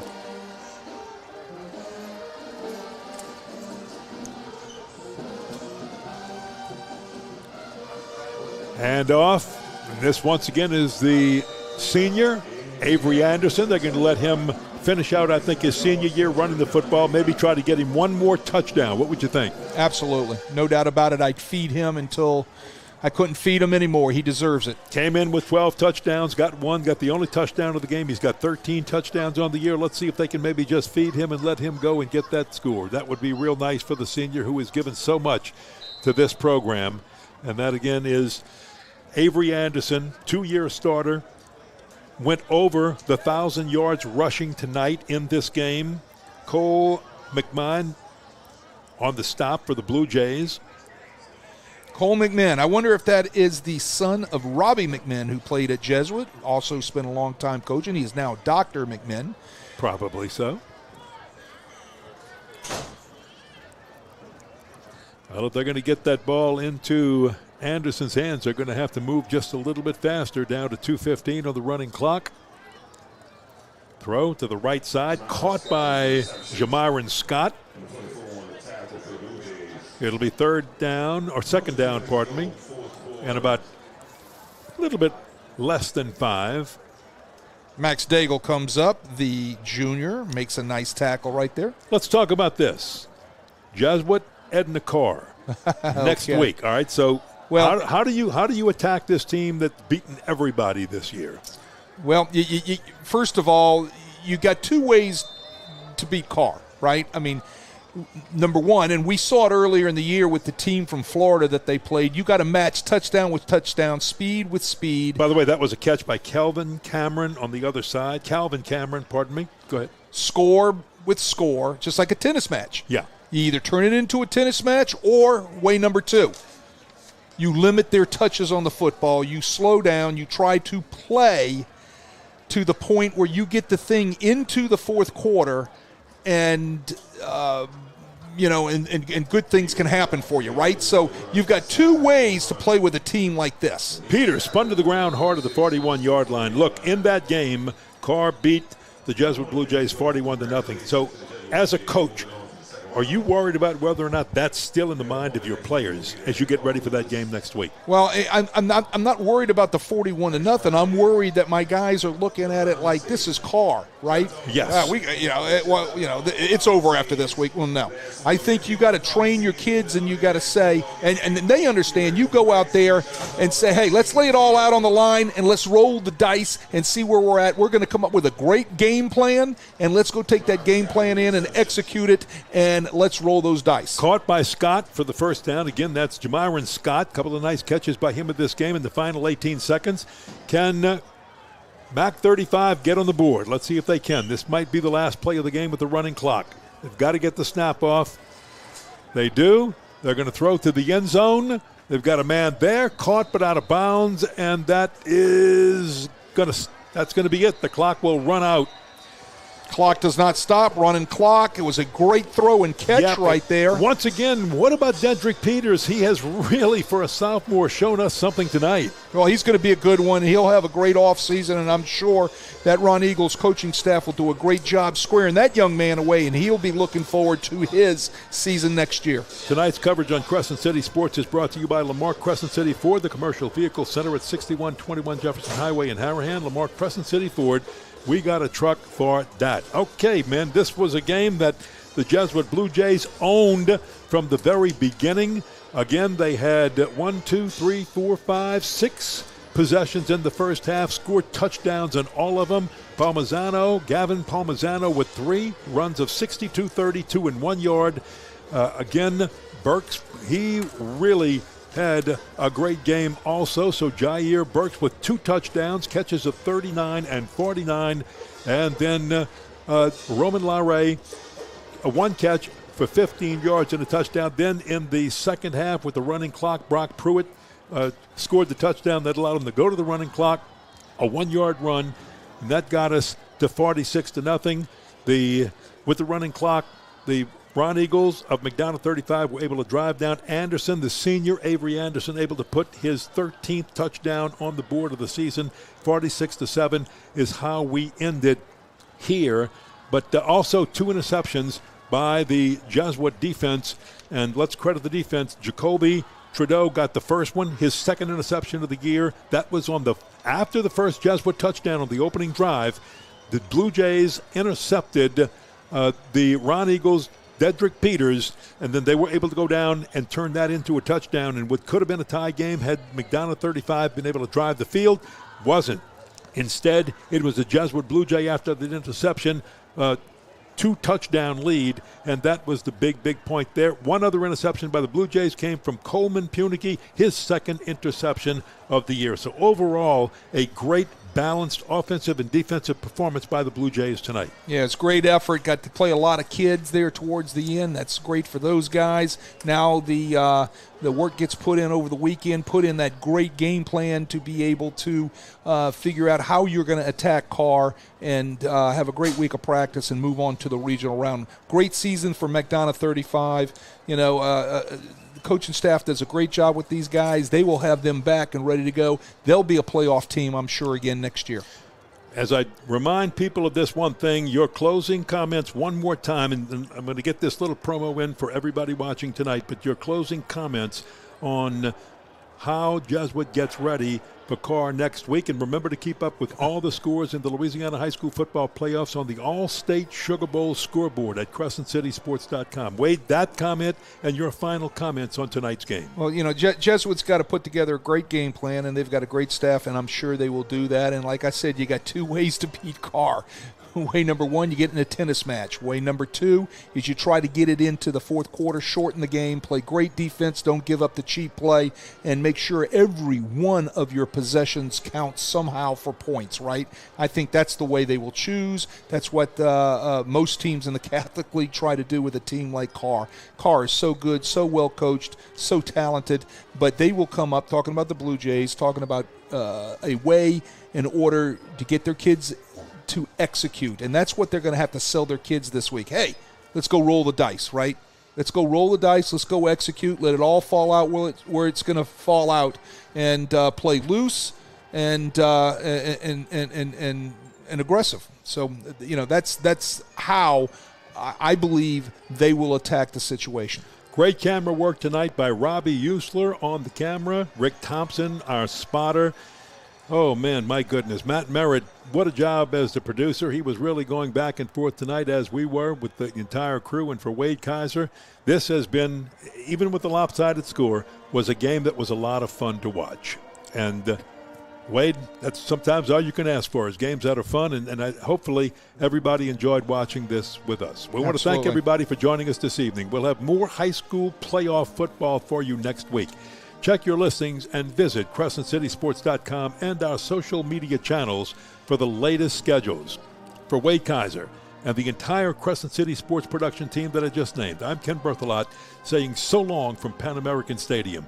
Once again, our final score is the Jesuit Blue Jays 46 and the McDonogh 35, Ron Eagles 7. Next week, it's Jesuit at Carr. Jesuit at Edna Carr, the number 1 seed. That'll be played at Algiers here in New Orleans at the Edna Carr Home Football Stadium. From Pan American Stadium in beautiful City Park in downtown New Orleans, a very pleasant good night, everybody.